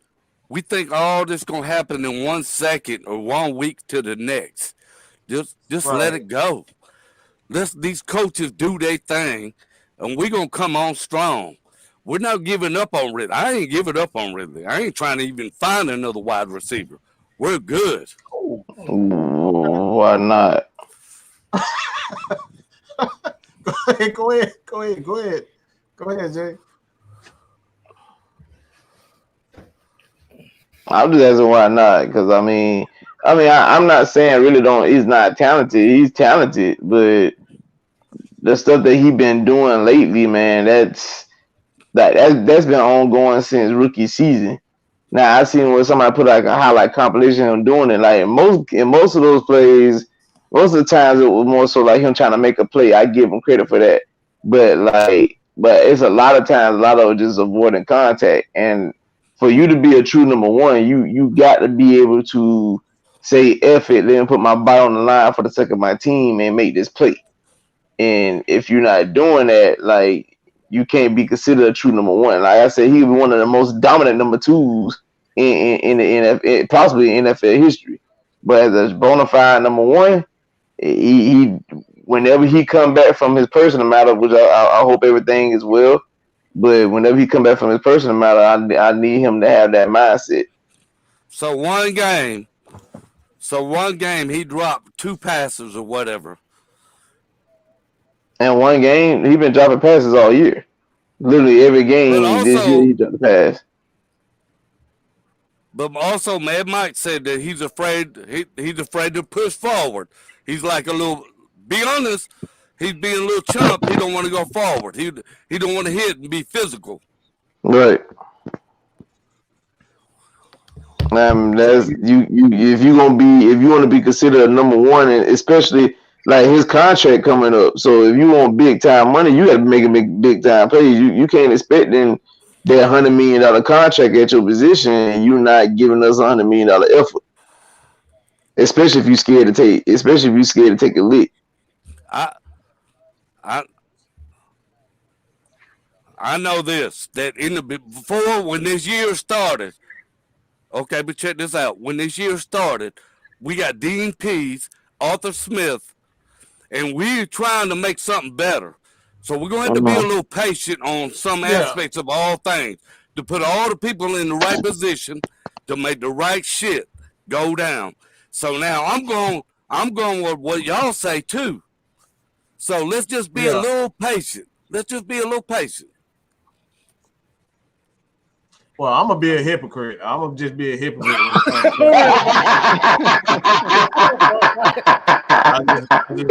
You gonna come I ain't got time for this shit. No, you can't do that, Mike. You can't do that, Mike. Mike, you can't do that.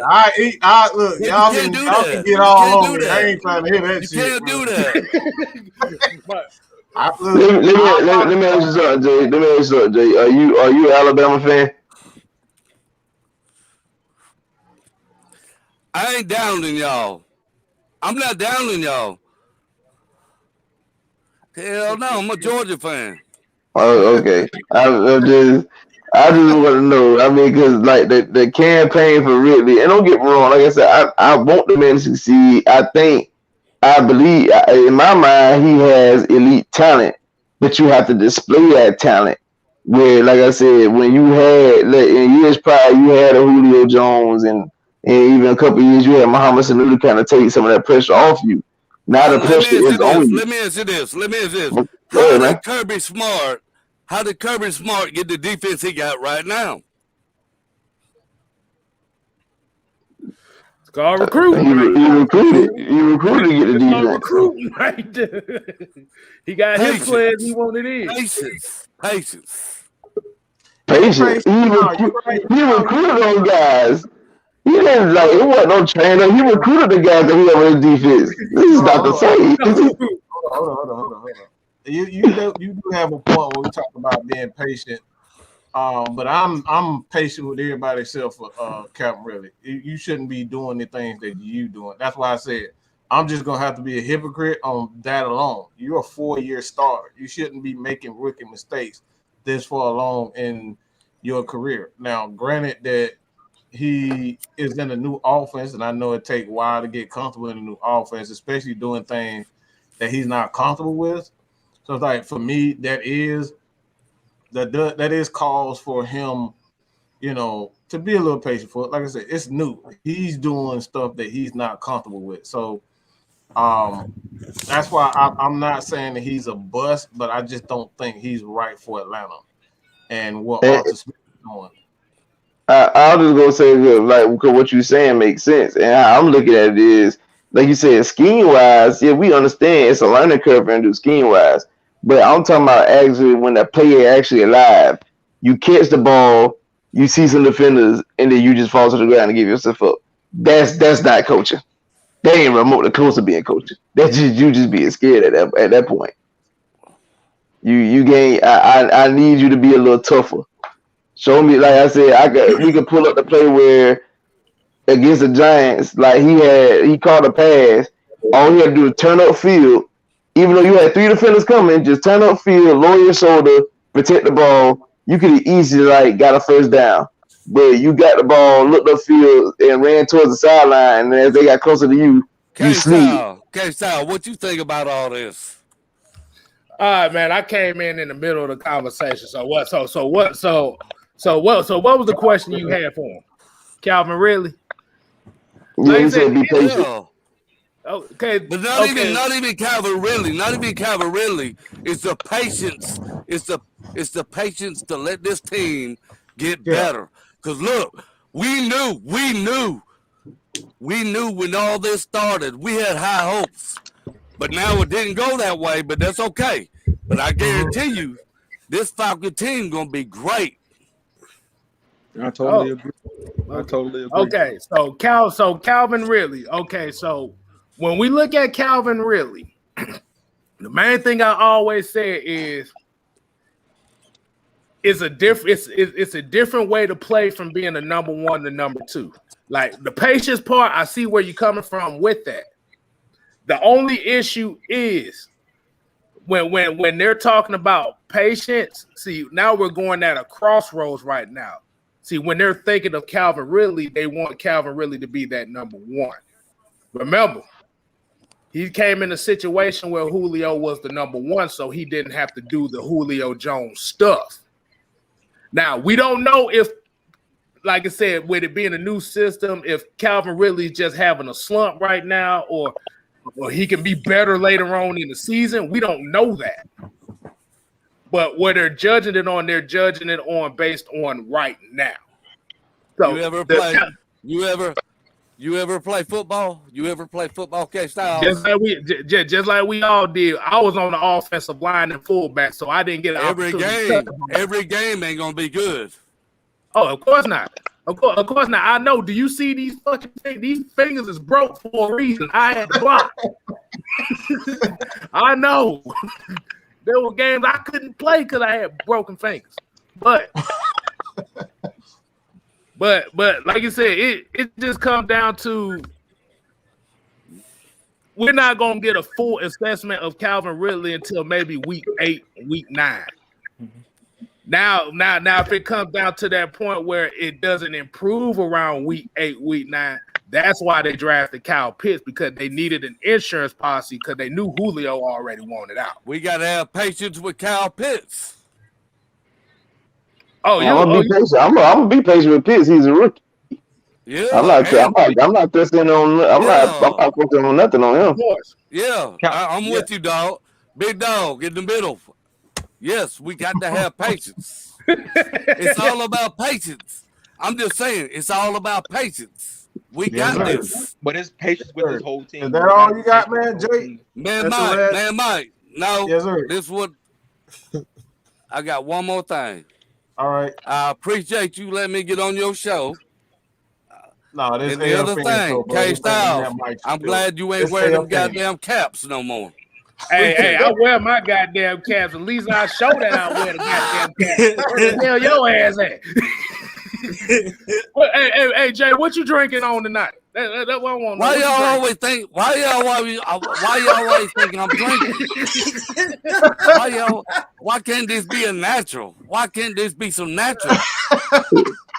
You got super defensive, bro. That proves that you drinking something. One thing I do know, I bring the truth. Yes, sir. Yes, sir, man. Hey, appreciate you coming on, man. Appreciate you coming on, man. I'm gonna go mute. I'm fixing to go mute. I'm going mute. Y'all better remember that I'm going mute. Hey, but look, I appreciate all y'all. But look, check y'all. All right, man. All right, man. Take it Oh easy. my God, bro. This dude. I love Jay. I love Jay. Hey, boy. Mike, hit me out. Hit me out, Mike. Hit me out. All right. Well, he a fool. Somebody said the new slogan is "Just gotta have patience." That's gonna be a new slogan. I got a Stephen A. video for that for that response. All right. Jarvis, what you got, bro? What's going on, y'all? How y'all doing, man? Pretty good, man. Yeah. Hey, so I told Mike and KStylzz already know. I was in Warner Robins, Georgia, where I'm from. Told KStylzz to come out here and get that chicken, but I don't think y'all made it down there. But either way, I ain't made it down there yet. But I'm up in Missouri now. I'm up in Missouri where the military sent me. So something came across my feed the other day that I posted in Twitter to y'all. I don't know if y'all seen it. So, Yeah, I saw it. But I don't really, get mad when people say about the Falcons. I'm all be a Falcon fan to the day I die. I'm pretty sure everybody else will on here as well. But what pissed me off the most is he kept saying, he brought up, he was talking about what started the conversation was he was talking about who was the rapper, Pastor Troy. So he was talking about Pastor Troy, and he was like, yeah, Pastor Troy always end up in a place that he don't need to be, but he's welcome everywhere he goes. And he was like, well, you know what? I did something pretty bad this weekend. He was like, well, I started talking about the little football team in Atlanta and everything. And he was, going back and forth with this female. I don't know her name or whatever, but both of them are from Atlanta. And what gets me the most is that's what Mad Mike be talking about all the time. Using that platform that big to talk about the Falcons. You can talk about any other team, but you talk about the Falcons and you put that so big. So why do you even talk about that you from Atlanta? Don't even worry about it. Don't even bring it up or anything, because all you're doing is putting that negativity out there in the air. And all you're doing is the fans is already jumping on board. Like, look at Bomani. He's from Atlanta. Look at this female. She's from Atlanta. They talk about the Falcons, what they do. And she was like, well, I'm not a Falcons fan anyway. I'm a Broncos fan. So that stuff right there is starting to get up under my skin a little bit. But I digress. I want to talk about Bomani because I really hate Bomani with a passion. I do not like Bomani Jones with anything. There's not a vessel in my body that has any type of compassion to Bomani Jones. Because my thing about Bomani is that you're from Atlanta. You're everybody that knows you knows you're from Atlanta, and you treat Atlanta like we're the ugly stepchild, or we're just the team that you don't want to claim. Now you're on ESPN. Now we have Ellie Duncan. Now she got back on the bandwagon when the Hawks got good and the Braves got good. But I will respect her for still trying to rep her city. She always worked the Braves. She hasn't been a Hawks fan, but she's always been a Braves. She always worked the Braves. But she got on the Hawks train as this, But Bomani has a weird way, like he really just has this way of like he just wants to keep downing Atlanta, and it's like, bro, you make Atlanta look bad. When these people come to like watch these shows and they hear people from Atlanta being like, hey man, I'm not even an Atlanta fan. I don't even really care for the team. The team really don't matter. You're not making Atlanta look good. Why do you think free agents and stuff, when we see this stuff, like it's like, man, I don't know if I want to go to Atlanta. Bro, the fan base causes some of this. You gotta think, when I get to a certain city, I would want to have at least a fan base that's like, hey man, I know at least they're gonna support me when I get here. You're not even gonna get that. But Tyrone and Mad Mike and KStylzz and Big Man in the middle. I'm gonna call you Big Man in the middle. What I don't understand is why I'm gonna just sit up in the corner then. But this is, like I said, I move around a lot being in the military, and everywhere I go, even up here in Missouri, they be like, man, I be like, hey, they were like, what kind of who your team is? I say I'm from Georgia, from the Falcons. Boy, you a Falcons fan? They garbage. So I already hear from people outside the state. I don't want to hear from people who are in the state talking about it. Mm-hmm. Right. Let me speak on Bomani Jones, because that man there blew my absolute high last year. Of course, we all understand Vic has been a pivotal force in the sports media and Atlanta sports, whatever. The man ended up getting 3 different documentaries. He got the Football Life on NFL Network. He got his own personal documentary with Bleacher Report on YouTube. and then they got the 30 for 30. Now this man, Bramani Jones, had the audacity, the unmitigated gall to get on there and say, "Oh, before Michael Vick got drafted, the Falcons was trash, sir. We were just in the Super Bowl 2 years before we drafted this man. What are you talking about? What are you saying?" Then you saying like, "Oh, like our fortune just changed over." No, he was here 6 years. We won. We had 2 winning seasons. We have got to stop with the narratives. That's the problem. It's the narrative. And I'm like you guys. I don't like seeing people that quote unquote say you claiming you a Falcon fan, but you don't support the team. Everybody franchise you might not like, but I'm pretty sure it's Steelers fans don't like the fact that Big Ben is their QB. But guess what? Here we go, Steelers. Here we go every Sunday. There's no hesitation. Even when the Cowboys had Quincy Carter as their quarterback, let's go Cowboys. Every Sunday, no hesitation. Falcon fans. But top dog, listen. And I always say it to myself, man. I'm like I said, we're gonna always be Falcons fans to the day I die. But when is the end when an owner goes, you know what? Excuse my French. Fuck Atlanta. I'm about to move this team out the way because this is getting out of hand. And I would hate to see that, but as an owner, I would hate to see that. But as an owner, you know, you can only deal with so much. Your seats are not filling up. Granted, the seats are probably pretty expensive or whatever the case may be. But if you know, Dallas Cowboys Stadium, the AT&T Stadium got expensive seats. Them seats ain't never empty. Hey, the Georgia Dome seats was good cheap, and they still weren't filling them up. Right. We gonna keep it above. So then we've had cheaper stadiums, and I watched the Steelers. I mean, don't get me wrong, B-Day is amazing. Steelers crowd, they travel, no doubt about it. But I literally watched them play the Steelers in 2014, and when the camera came on, all you seen was terrible tower swinging. You would have thought you would have thought Hinesfield was a dome. Look, let me just say this before we get Vlad ATM if you there too, but this is why I made the video. Let me just, I want to make this clear, all right? I really want to make this clear. And hear me closely when I say this. They don't give a fuck about you as a fan. They're going to make their money regardless. They're going to settle. They're going to make it. They're going to bring Vic back to get people back. They're going to do things that's going to get fans back in. They don't care about what you're doing. Because they know as soon as you start winning, they're going to be back. As soon as you get bored in the city, y'all going to come to the game. So at the end of the day, you still got to do your job as a fan. All right? Mm-hmm. Yeah. When we are winning, cheer. It's okay to cheer when we're winning. Like it's like that even when we're winning. You can go to the Georgia games, you know, here in Atlanta, they sell them out. And then a lot of times Georgia ain't won nothing in years.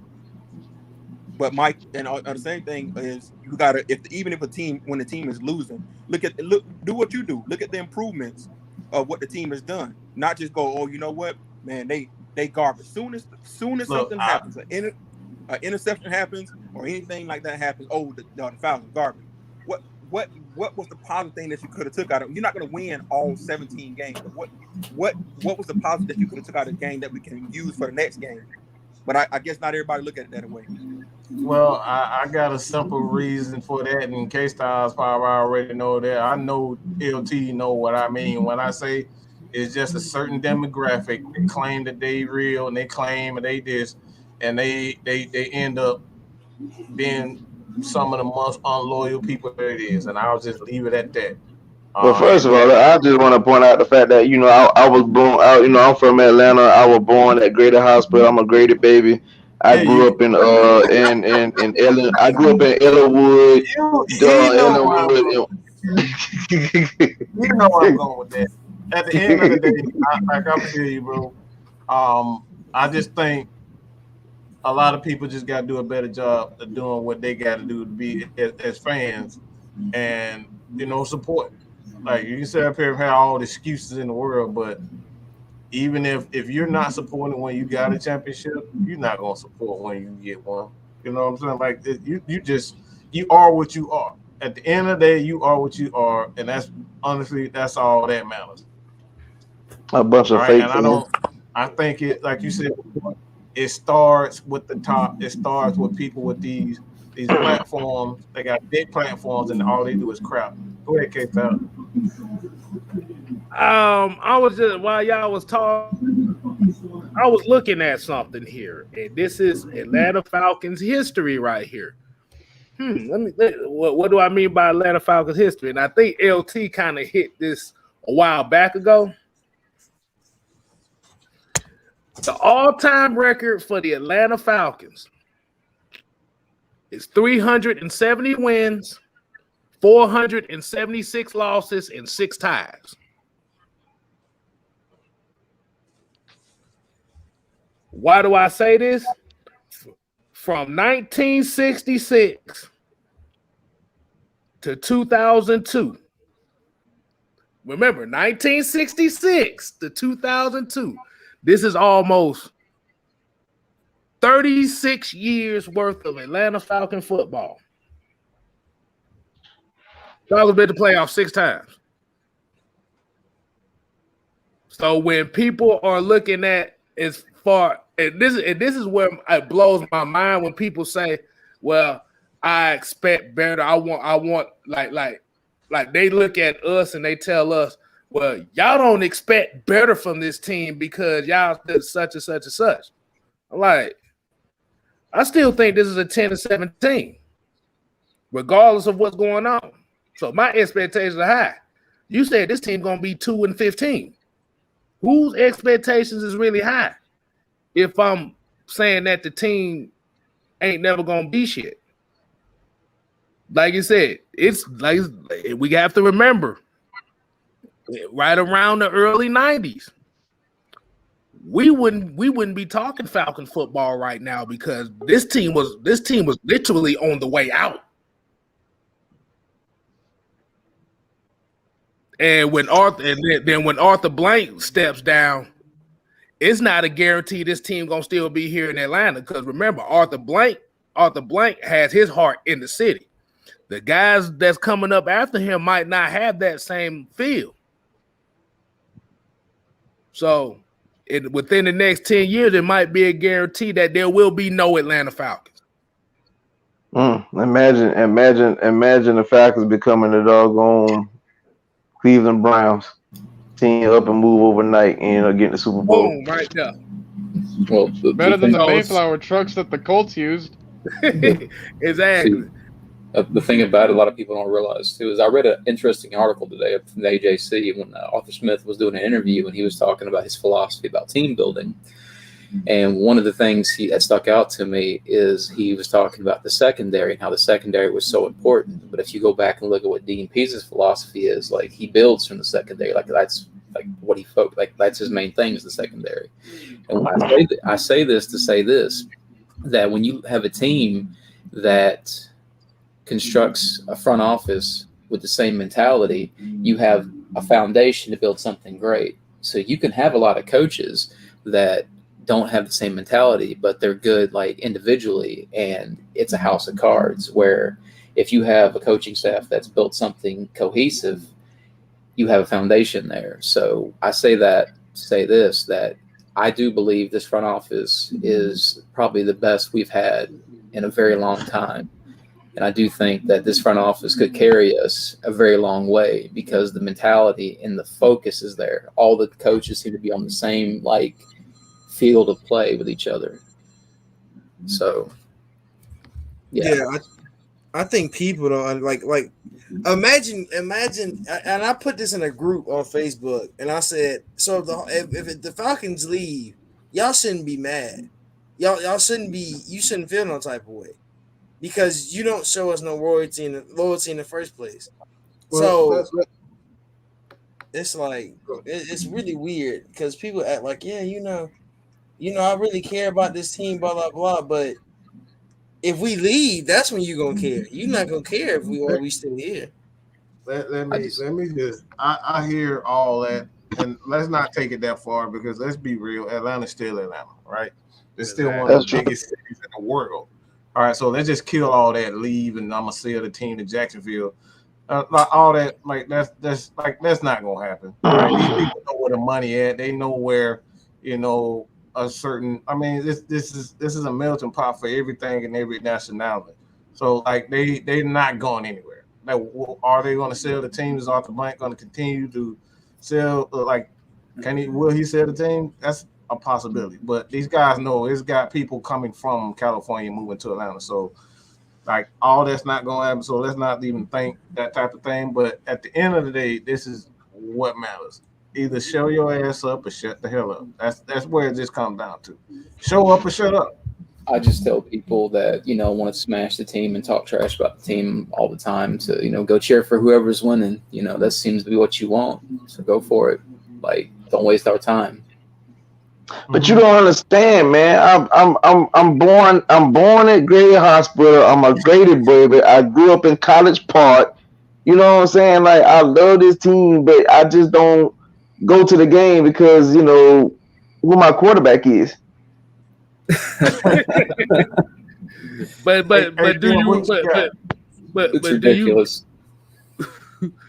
do you realize that's always the setup for the reasoning is always I was born at Grady or I was such and such, I grew up here. It is always the same because the last guy that came in here and said the same exact thing said the same exact thing. It's a cycle. It's like insanity. When somebody they keep saying the same thing and think it's gonna be a different result. If you come in here and say the same thing over and over again, we're going to kill you every time you come in here and say it. I just want you to know. Don't keep coming in here saying I'm from Atlanta and I grew up in College Park or I grew up in Edgewood or I grew up over here or over there. Don't tell me that. Like it's not gonna help me. Like it doesn't help your case. Just because you don't like Matt Ryan because you was born in Atlanta, that doesn't help your case. So you can just stop it. Just stop it. My thing is when you saying all of that and then you end the conversation by saying I don't support the Falcons because I don't like Matt Ryan. Like to me, I look at you like, so you said all that to say what? Because you said nothing. If anything, you just display your ignorance. 100%. And the thing about being born somewhere else, like, hey, I'm in California. I don't have an excuse. I could have went to any other team. And yet, and here's the other side of this too, right? So I was a former after-school teacher, right? And I know what you're thinking. Well, that's not that serious. Well, exactly. Thank you for having the same mentality as all of my students. All right. So, but one thing that I've noticed in that position is that when you have a couple of bad apples in the bunch, if you take something good away from them, you're losing the faith of the other good apples that you have in your classroom. So now, like, when you think about the fan base, if you're going to try to, like, take something away from a team that has been given a lot of people hope in the same city, that's not going to look good for the people that have been rooting for this team for so many years. That's just the way that I look at it, because I've seen, like, the small examples to the grand examples. When you please the people that don't want to be pleased by you, you're not going to be pleasing the people that you should have been pleasing to begin with. Yeah, I've never understood the Matt Ryan hate, definitely. It was just, like, if you look at his ball placement this last game, like, the actual breakdown of that, it was insane. He was dropping dimes all game. And, like, he was not even close to the reason the team lost. Like, if you ask me, the turning point in that game was that special teams touchdown we gave up, if you ask me. Literally said that. But I had a guy in my mentions on Twitter all week basically crying about the stake of the last possession where why wasn't Cordell Patterson in the game over Mike Davis? But it's 4 quarters. I have a question. Why did Deron Payne hold on to him for 10 seconds and not get called for defensive delay of game?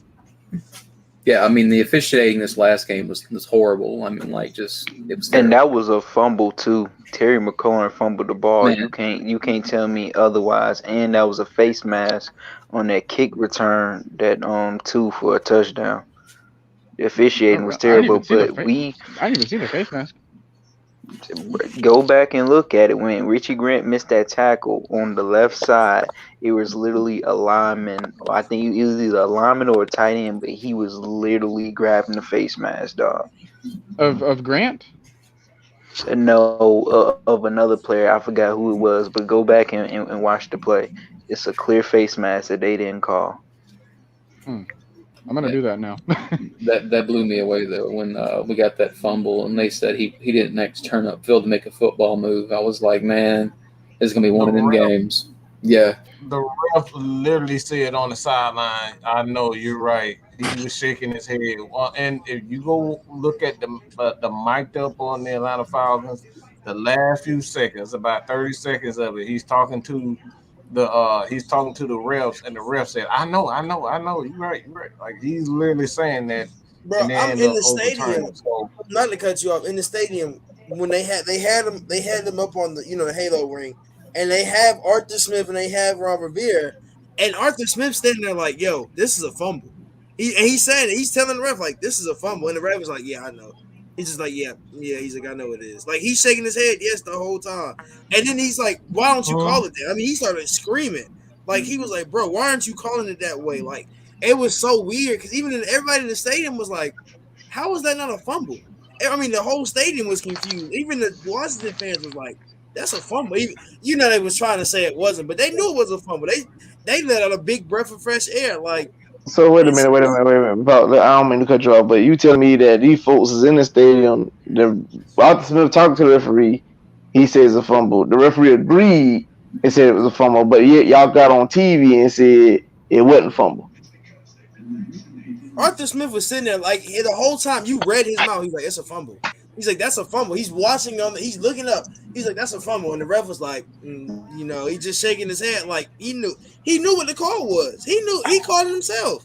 Like if you need further proof, Terry McLaurin was literally trying to crawl to the ball to recover it. Yeah, he was. Even the receiver thought that he fumbled it. Yeah, and yet you're not gonna call that? Because he literally caught it and was turning upfield and was taking a step. Like that's a football move to me. I don't care what you say. If you turn around and move, that's a football move. That man was crawling to the football clip. I mean, of course. Yeah, but like Jay asked about the point spread for this game. They said the Falcons are a 2-point favorite in this game against the Jets. Just letting you know that. But yeah, keep going, because I'm trying not to go. I want to answer King question real quick, because I don't know why he think that either. He can't. He's not even good at the career that he chose. So I don't know why that he think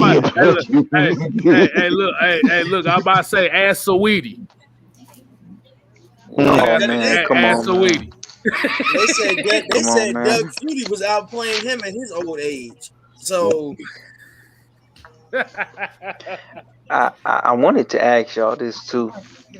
Everybody keeps talking about is Cordell Patterson or Tajay Sharp gonna be the wide receiver one, right? Seeing how Kyle Pitts was used in Florida, do you think this is gonna be the game where Kyle Pitts is officially moved to wide receiver one and they have him moving in the slot as well?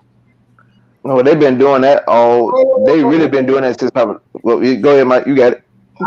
Yeah. I gotta.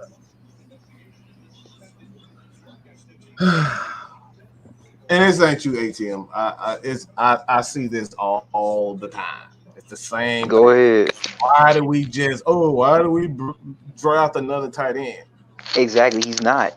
Why? Like, we literally are looking at a guy and Cordell Patterson, who's done everything: kick return, punt return, wide receiver, running back, and then we say stuff like, "Why did we draft a tight end?" Kyle Pitts is a weapon. Exactly. Okay, he's a weapon. For all the people that were trying to say in the draft that. Hey, Mike, you got that picture of his receptions that you can pull it up?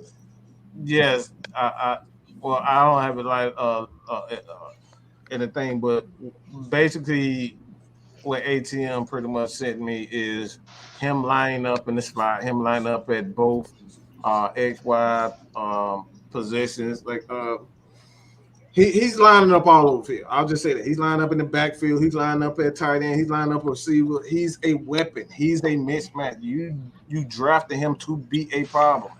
He's essentially, and I'm gonna say this, and it's gonna be controversial, but he's supposed to be more dangerous than what Julio Jones is. Julio Jones, you line him up on one particular side. Julio Jones, you didn't want Julio Jones in the middle, in the slot.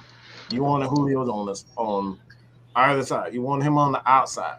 So with Kyle Pitts, you can line him up in the backfield. Why? Because he has the athleticism to do so. You can line him up in the inside. He has the toughness to take hits. We see him in the preseason game. On the first preseason game where he took a flat route and he turned it up and hit it for 27 yards. So he's a weapon. He's there to create mismatches. So this is why I'm so upset with guys like Oz and Calvin Ridley, because look, this guy's helping you guys get those one-on-ones and these opportunities, and you're not capitalizing them. So he's there to create mismatches for the offense, and the guys like Calvin really aren't taking, they're not taking their opportunities.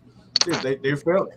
So it's not so much Kyle Pitts. It's really everybody else not doing their job as players to make sure the team, score the point.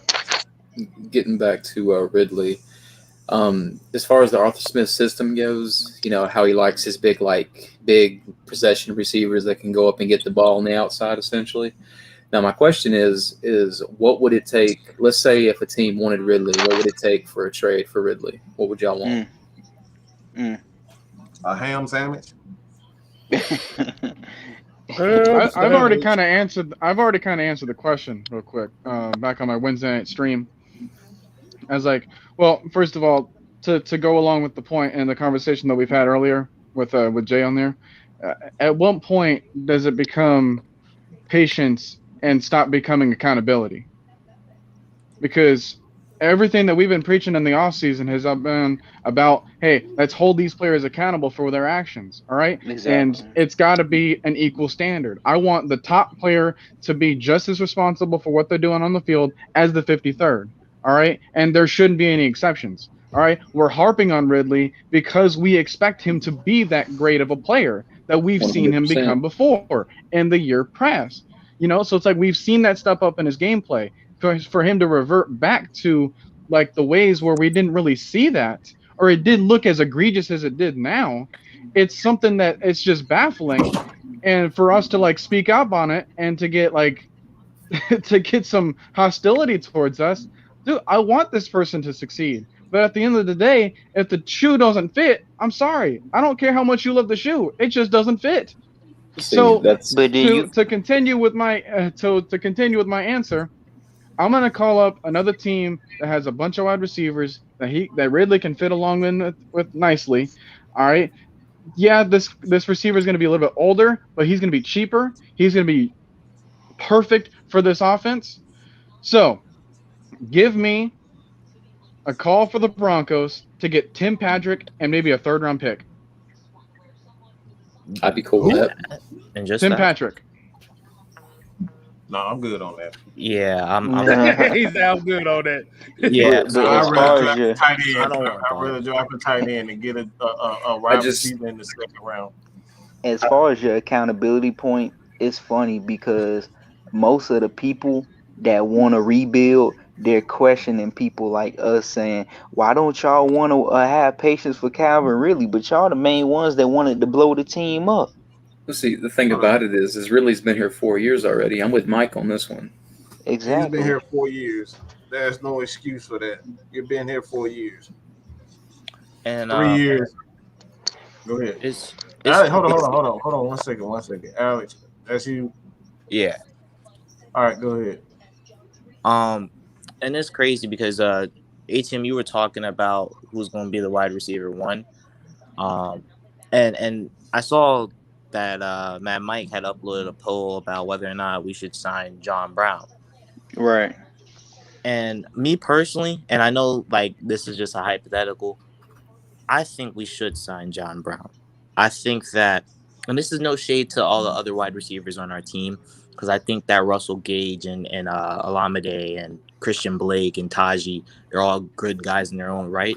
But you see the way how Cooper Kupp is being used, how he's being used all over the field. He runs routes sometimes out the backfield. He runs routes from the slot. He runs routes from out wide. That's the way we can use John Brown. We know that Matt Ryan doesn't have a cannon of an arm like Josh Allen or what's his name, Aaron Rodgers, and yada yada yada. So we got to make stuff easier on him so we can get those deep shots. Like we don't have the luxury of having, you know, freaking Josh Allen with freaking Tom Brady accuracy on the field, but that doesn't mean that Matt Ryan isn't a great quarterback. He's a great quarterback when you make stuff easier for him to set up, which is what we want from our team. Best teams are teams that make stuff look easy and have pieces that fit easier together. And I feel like John Brown, what's his name, Russell Gage, Zacchaeus, Calvin Ridley when he gets back, and Pitts and Hayden Hurst. Those are pieces that we can. And freaking Cordell Patterson, who lined up at wide receiver and running back, and Moss a cornerback. Like, we have pieces, but we have to make stuff easier on Matt Ryan because unless you want to go a different route, which nobody wants to, we got to make stuff easier on Matt Ryan. That means Hey, do y'all see that comment from Prove It talking about we want really to be Julio Jones? That's completely false. I want to talk on that. I want to say that it's not Julio. It's not we want him to be Julio. It's us wanting him to be a real wide receiver one. Let's be honest. It's you don't have to be Julio. We don't care if you're Julio. We don't need you to be Julio. He could be a Stephon Diggs. Yeah, that's really and truly that's who you could be. Or OBJ. Or Keenan Allen. Keenan Allen, one of the smaller guys that are fast, but they can take a hit and they're going to catch the ball. 9 times out of 10, if you throw them the ball, they're going to catch it. If I can't rely on you to catch the ball, I'm nowhere near going to throw you the ball. You can't be my wide receiver one. You're supposed to have the surest hands on the team. You're supposed to be here with it. I'm supposed to throw you the ball, you catch it and go. You're not doing that. I just can't. You can't say that he's your wide receiver one. You just can't. And LT, as far as that compilation video, if you go back and watch, when he was going diagonally to the left, all he had to do was keep running straight in that direction, and he would have scored the touchdown. It's the same thing as the Chiefs game. All he got to do is run straight. But I don't know what's up with him, man.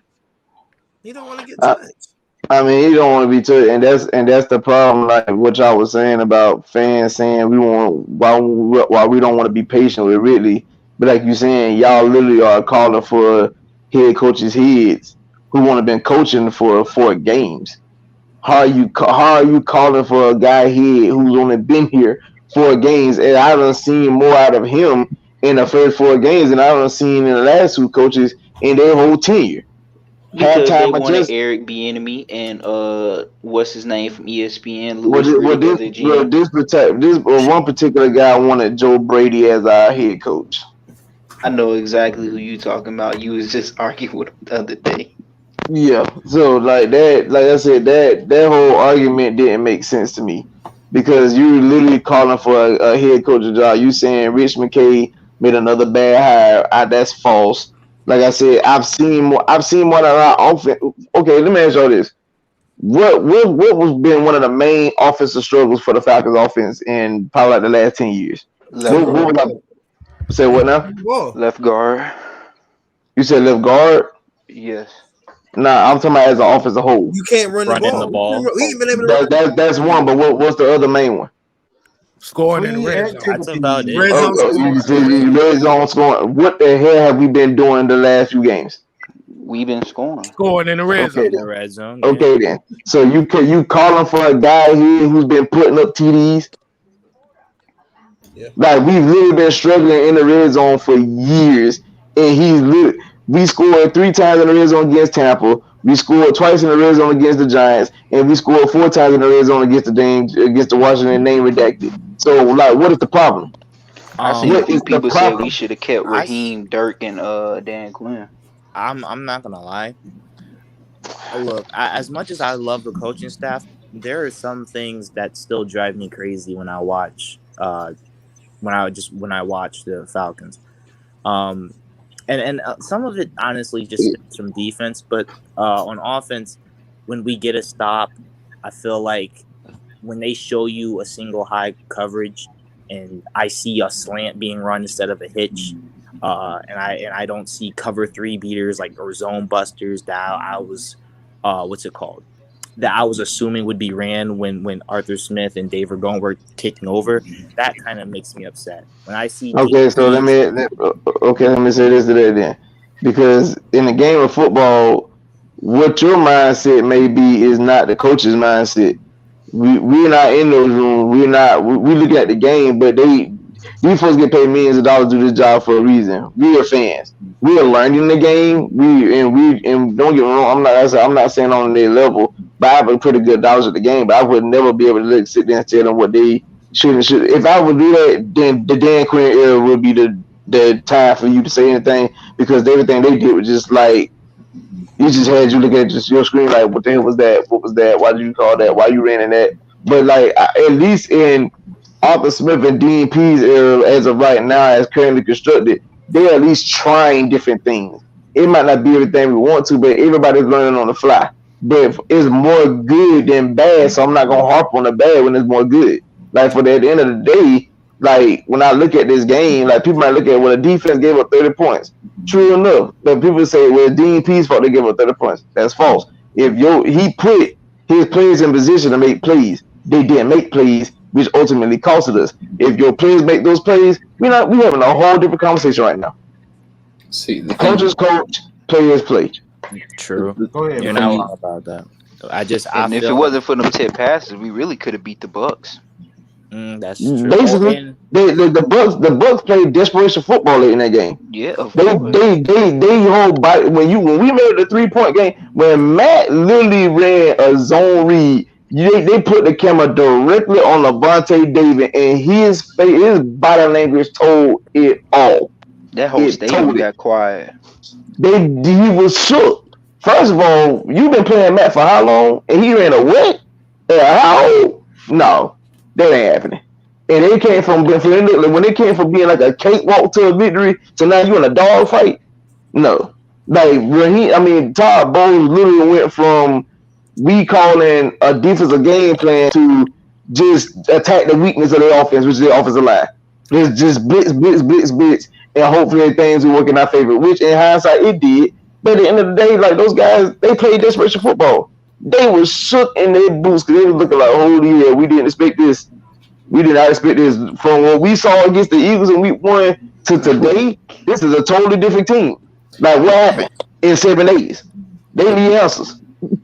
The thing also, constant improvement. That's the thing also you got to realize too is they're doing all this with leftover players from the last regime. They haven't even really gotten their players into this system yet. You said it right there. That's it right there. I want Falcons fans to understand that we are literally dealing with leftover with people from the previous regime of what Thomas Dimitroff brought in. We ain't even got to the guys that they could bring in yet. We ain't even got to the fact that we ain't got no money back yet. Wait till we get some money in our pocket. Oh, I'm saying we have no money. Like when people want to complain about this whole team, I'm just like, he's playing with leftovers. You know how you get leftovers from a place. He's like, I don't even know if I really want these. That's what Arthur Smith is really doing right now. Do I really want these leftovers from this team, or do I really want to start new? Now we say retooling because, mind you, this is a retooling. We're not going to get rid of half these players, but some of these guys, he got to get some of his real guys in here. And when that happens, it's going to be scary. Oh, it's going to be lights out. Real scary. We literally have $22 million in dead cap space right now. Yeah, we're still paying Desmond Trufant, James Carpenter, Ricardo Allen, Jamal Brown, Alan Bailey, Mingo, Ito Smith, Quadri Olison. Why is that list Miller. so long?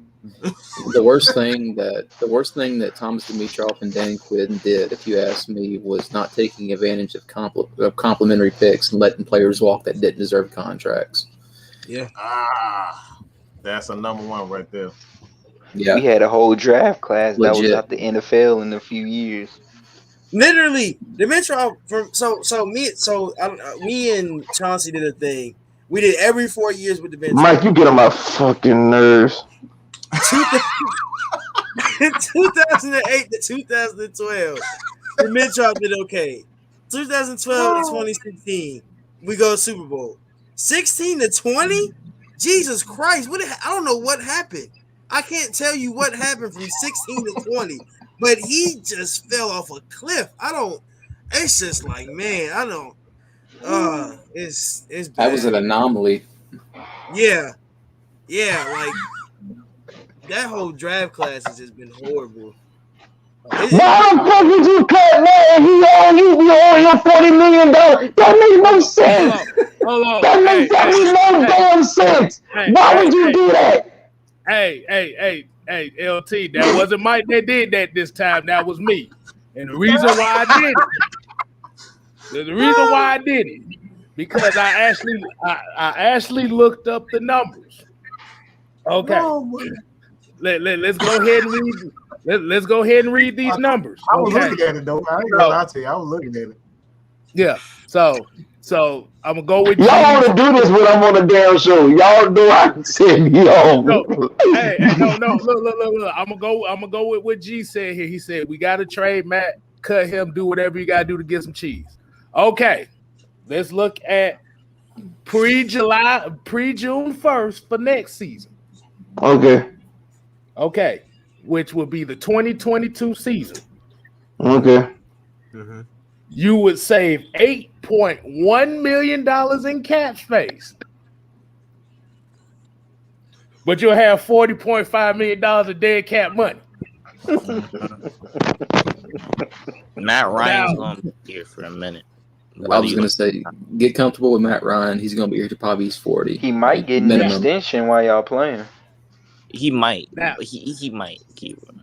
Now, if you cut him after June 1st, you save $23 million, but you still owe him $25 million. Exactly. Like, all right. Be here. So hold on. So you telling me now? Let me say this. So this year alone, we owe our dead cap is $22 million, and you telling me whether you cut him prior or after June 1st, you still gonna owe Matt Ryan way more than what we owe just in this year alone with several players. Right. Yep. By yourself. Yep. And so funny about the money thing with Matt Ryan is that y'all, it's funny. Since y'all like to play Madden so much, go in Madden and cut Matt Ryan and see how many players you think you're gonna sign. Because y'all love to make all these deals and stuff. Go play franchise. But Tyrone, they play with the salary cap off. Oh, of course, you know they do. Go to your sliders. Go look up real sliders on YouTube. Use those sliders and cut Matt Ryan and see how much. See how much is you ain't gonna be able to sign nobody. Yeah, let me just tell you how it's gonna be. It's gonna be Josh Rosen for a whole few years with dead cap, with losing probably Grady Jarrett and Debo and a whole bunch of players while you're at it. Now you didn't want to trade Grady and Debo now. I don't know why. To be real with you, their cap is crazy. So by him saying that, by cutting Matt Ryan, and y'all just said it right then and there, you would have to cut Grady, you would have to cut Dion in order for you to have enough cap space to sign anybody. But and that's the sad part. You could have put yourself in more dead cap because you had to cut them two because you put them back. They ain't going to be there. Exactly. You know what this logic sounds like to me? Hey, if I keep cutting the rope, maybe it'll get longer. Damn it, I'm done. I am out. Hey, let me take $2,000 out of my pocket to try to pay my $1,200 rent. And I'm gonna just be real with y'all. Like, free agents isn't gonna be something that we're gonna be seeing for a minute. I think we actually don't have that much dead cap next year. But the thing is, right now it's retooling. Like someone said, I forget who said, but we're in a retooling phase. We're working to get money and working to acquire players. So right now we can only really rely on coaching. So when you watch the games, we watching from a coaching perspective just to see how we can what we can do, how we can suggest players to do or yada yada yada. But that's what we doing. We ain't saying these people need to get cut. These because we can't cut them. They ain't gonna get cut. We don't got money. If we cut them, we gonna lose even more money. It don't work like that. It's just like KStylzz has said so many times. We ain't got no damn money. We asked out. We asked out, bro. And Man, then, like I said, we got I the got Amex. more. I got more numbers. I got more numbers here. So if you decide to cut Deion Jones because you cut Matt Ryan for 2022, we're gonna look at 2022. You save $1 million in cap savings, but you owe him $19 million. That's about eight. Mom, why don't we have money? That's for about McDonald's? 80 million in dead cap, bro. You cut Matt Ryan and Deion Jones. That's 80 million dead cap. See the thing. So apparently they gonna sign me to play middle linebacker, TJ to play right tackle, Mike gonna be our quarterback, Hey, you know, Kevin gonna be our center. Like this, we already gonna get paid Mike ain't gonna 500. be the QB. They gonna bring back Cam Newton. Hold on. Y'all need to look at the salary cap table before y'all start saying cut Matt Ryan. I ain't about to be a crash test dummy. You just be it's okay, Mike. Just be the sacrificial lamb for a season. That's all you have to do. Be a sacrificial lamb for a year. Go ahead, KStylzz. Go ahead. So by looking at overthecap.com, so I'm putting my source out there, overthecap.com. If you cut Matt Ryan, the first guy that's going to get cut is Grady Jarrett because he's going to be the one that's going to save you the most money. Mm-hmm. But you still going to be in goddamn debt like a motherfucker. Exactly. Like, cut Matt Ryan, like, you really going to have to sell the team. Like, goodness gracious. Like, it's Matt Ryan for a minute now. You just got to accept it. If you don't accept it, it is what it is. Hop off, and then it is what it is. I want to say this for the people that's complaining. But it keeps getting shorter. Hold on, go ahead, ATM. Hold on, ATM. Go ahead. For the people that's complaining about Matt Ryan's contract, y'all do realize quarterback is the highest paid position in football. You're gonna have to pay your quarterback regardless. And he actually ain't even the most expensive. Shoot. You saw when Patrick Mahomes got and freaking Lamar and what's his name? Josh Allen. You saw what Carson Wentz and Jared Goff got too. That's what I'm saying. We lucky. Shoot. Even Jimmy Garoppolo, and that man already hurt again. Hold on. So that man Jimmy G got paid $157 million for playing, and I want y'all to listen to me closely. Right. Roughly 4.5 damn quarters. See, the thing that supports the whole Matt Ryan being here for a good, probably, like I said, until about his 40s. If you go back and you read that AJC article I mentioned at the beginning when I first joined, Arthur Smith actually commented on how his philosophy was, and he said, basically not word for word, but he basically said that he believes in like building a team and then dropping a rookie there. So exactly. It makes his job easier. Why would you want to bring in a guy in a shit face team and tell him go out there and be our Lord and Savior? No. That is stupid. That's what Jacksonville's doing. If you're gonna draft a quarterback, But he's black and he's from Georgia. The thing about it though is dropping a rookie quarterback in like a situation like Jacksonville does you no good with a team like that because it breaks their spirit. Like, you know, once a quarterback's spirit and is gone, it's gone. There's nothing you can do about that. And like he quoted Andy. He used the Kansas City Chiefs as an example in the article where he was saying like how Andy Reid built the Kansas City Chiefs. Like they didn't draft Patrick Mahomes with a terrible team. They built that team up and then got Mahomes. Exactly. And you see what happened. I'm looking at Sports Track. So next year, all our contracts will equal $178 million, right? We'll have $15,000. We'll have $15,000 in dead money. So in total, it'll be $194 million. That's a lot of money to think about. but we'll have 14 million in cap. We still like if you look at the list, some of these guys might be back next year. Oh Like my gosh. if you look at the dead cap, like the guys that were supposed to be in the dead cap next year, some of these guys are like practice squad players. So I Yeah. mean, it's just like you have 14 million, but we don't know how we gotta have to move that money around. So Tyrone, I just hope I don't have to see Tyler Davidson and Steven Means for another season He's again. a free agent after this. yeah, they're free agent. They free agents after this. We ain't gonna see him no more. I'm not gonna lie. Praise the Lord. I told people all the time, like Steven Means is just fortunate that his career got extended by us really ain't having no choice but to have him on the roster. I mean, I ain't trying to talk down on the man, but I'm pretty sure once his contract is with the Falcons, I don't think nobody else gonna pick him up. If they do, more power to him. But listen, I don't see him being a Falcon after this year. That man I said think he Tyler listened to Davidson Meek Mill gets to cut. get hyped before the game. Clearly, it ain't working. Tyler I don't think Davidson they again, gonna but cut Davidson. he ain't. No, he ain't. Because we don't like. They'll write him out for the year, but let his contract just expire. That's all it is. Yeah.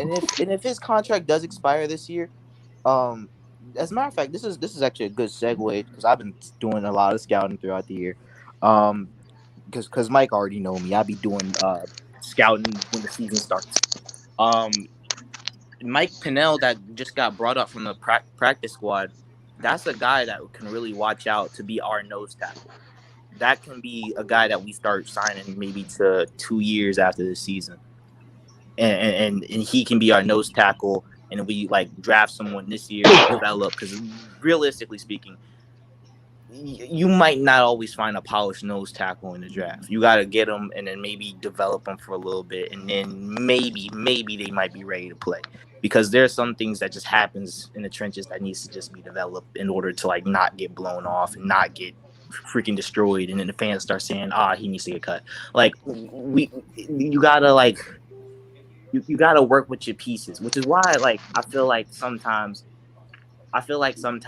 from a coaching perspective, we got to use our players a little bit different. But I feel like all these things are going to get worked out once the coaching staff just starts getting adapted to our team. And one other point,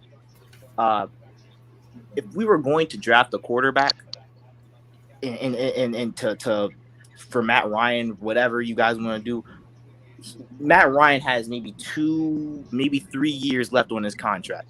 If you want to draft a quarterback, we're drafting a quarterback later in the round. Ain't no way we're spending top 5 pick, first round money on a quarterback that ain't gonna play for 2 or 3 years because that just don't make sense.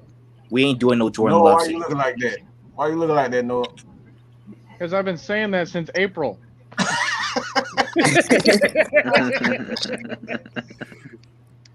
And there's still people that are going on and clamoring about it. There are quarterbacks in this draft. There's this quarterback that I actually like out of Nevada called Carson Strong that might make it to like second round or third round.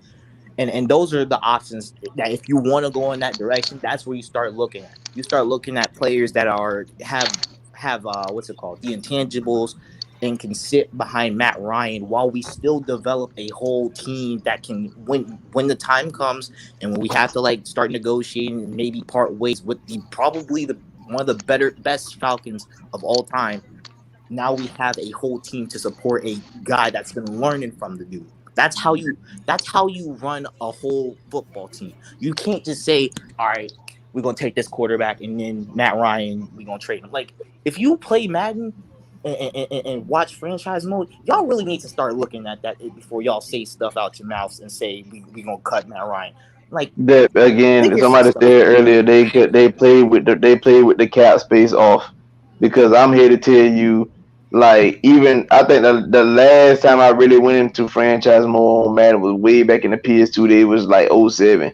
And I've had guys that I developed into being like Pro Bowl caliber guys, but when it came time to their contracts, them folks was holding out because they wanted more money.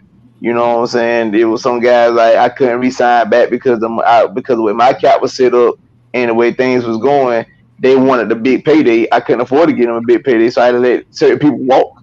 And that's what the draft and and stuff like that. You had to bring people in and develop them and make them, quality players for your team.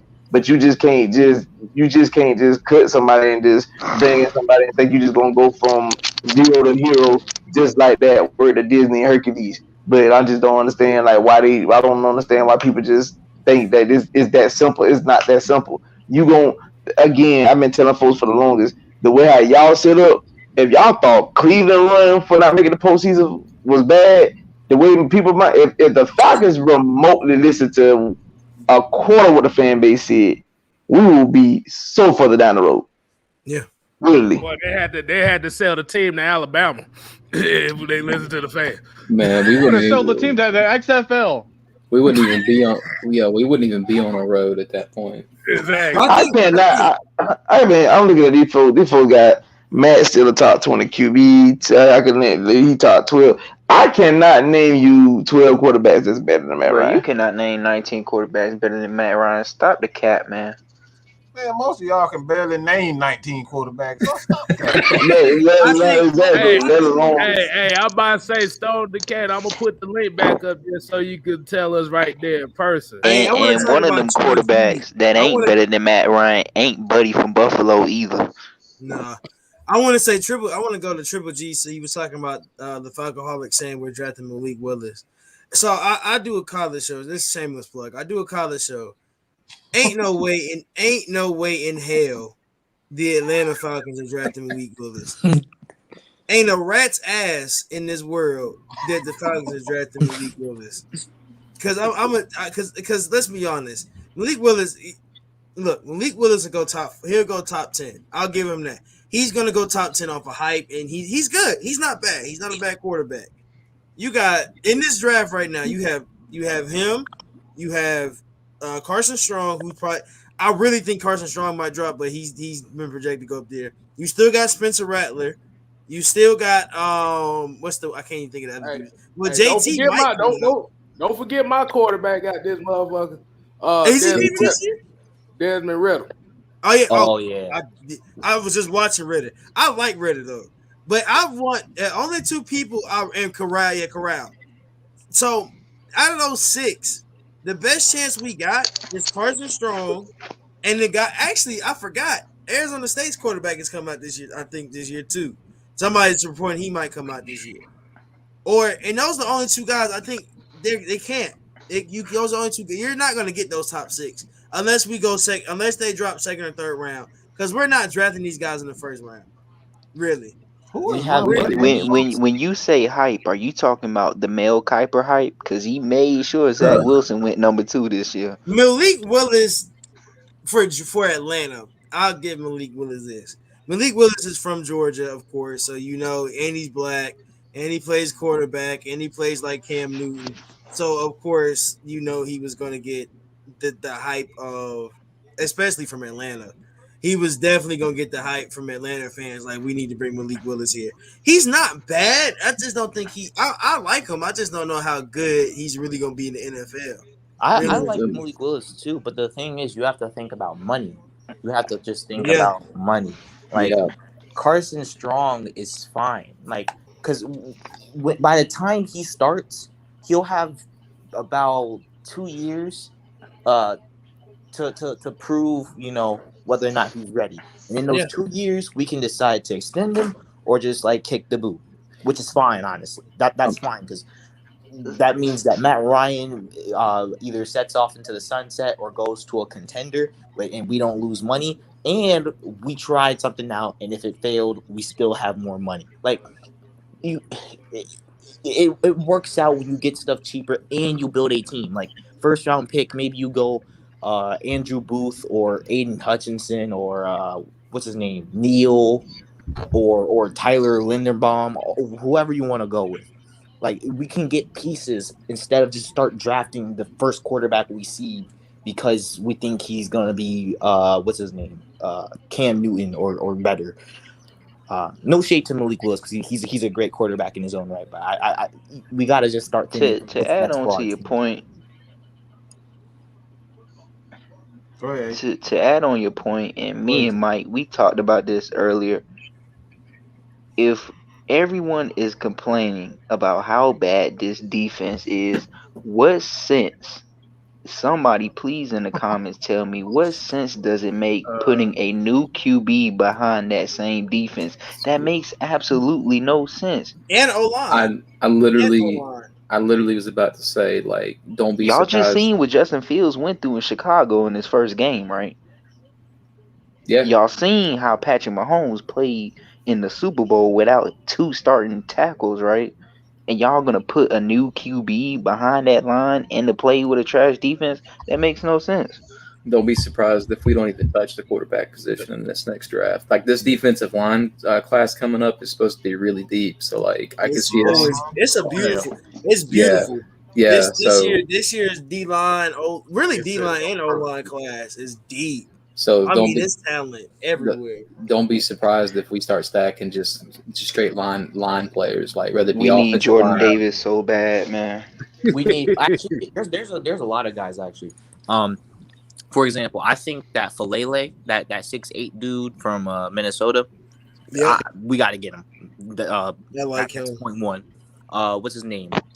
Jordan Davis. Let me stop you. If it ain't Jordan Davis, I don't want it. You can't teach that, dog. I'm sorry. If it ain't Jordan Davis, I don't want it. Like, you talking? If don't get me wrong, I ain't saying the man ain't talented, but you can't teach what I've been saying for that man. Like, for that man to be that big, that fat, and can move like that. Like, come on, dog. Like. 20 miles per hour. He runs at 20 miles per hour, bro. I'm about to say, don't Jordan Davis kind of remind you of Kevin Williams a little bit? Yeah. I'm just saying. It's like Kevin Williams if you boost him up to like 85 speed and Madden.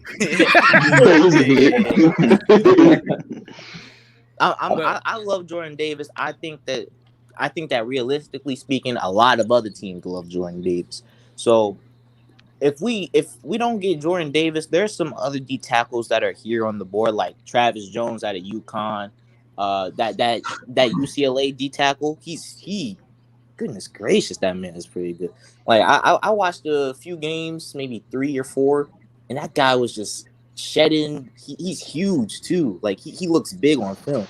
That's why I say this class is so deep, bro. It's really it's pretty good. Like, there are some pieces out here. Like, Jordan Davis is ideal, but if you can't get some other pieces like Jordan Davis, maybe Andrew Booth, maybe nobody talking about his teammate though. Nobody talking about White. Like, nobody talking about him either. Nobody's talking about Walker. Nobody's talking about Nakobe Dean. Nakobe Dean. Yeah, I know about Nakobe. Nakobe Dean's gonna be out there this year too. But Georgia's front seven is so funny because we did the same thing last year where we got rid of our whole front seven. And this year, this front seven look even better. So, man, we don't know who's leaving yet. We really don't know who's leaving yet because we don't know if I can't even think of his name. Nolan's gonna leave. We don't know if Nolan's gonna leave. We don't know if Trayvon's gonna leave. We don't know. It's another thing. The other D tackle. I mean, the other nose. We don't know if he's gonna leave. But look at these guys that like Aiden, like you said, Aiden Hutchinson from Michigan. Like, I mean, it's the D linemen out here, and mind you, there's other positions, but bro, this defensive front seven draft this year, this is gonna be a draft where you're gonna see like some top 10 defensive guys, like, and I mean like maybe top 5 defensive guys type thing. Like, that's how deep this defensive draft is. I can tell you who is going to be leaving, Tyler Davison, because, like you said, this draft is so deep. Don't be surprised. Don't be surprised if we get that replacement, because I can honestly see us going like nose tackle in round 1. Yeah, I think so. So let me ask this: would y'all trade up to get Jordan Davis? If we could, No. It depends on where are we drafting? Where are we drafting? We're drafting. So we got right now we got pick 6. Just based off the standings right now, we got pick 6. I think we have pick 39. We got 6. Yeah, or 6 or 5. We got pick 6 or 5. We got 39, and I think we also have we have 50. Or we got a couple of seconds. Yeah. And then we have, I think, 69 or 70, and then you get the Jets from later. Me personally, I don't want to trade up because I don't want to mess with our future draft capital because there are like a whole bunch of classes that are coming up next. There are free agency. Hold on. You keep talking about that. There is a free agency. You get compensation picks from last year and the previous year. So, but at the end of the day, the reason why I say you have to focus on what's going on right now because like things change in the NFL. You have injuries that happen around the league that kind of affects whether or not these guys are going to drop or these guys are going to come out of college. So again, this is one of the reasons why I say don't get too happy about seeing these players leave college because, I mean, we've seen plenty of times that college players, they end up somehow getting another year of eligibility and they stay for their 5th and 6th year. So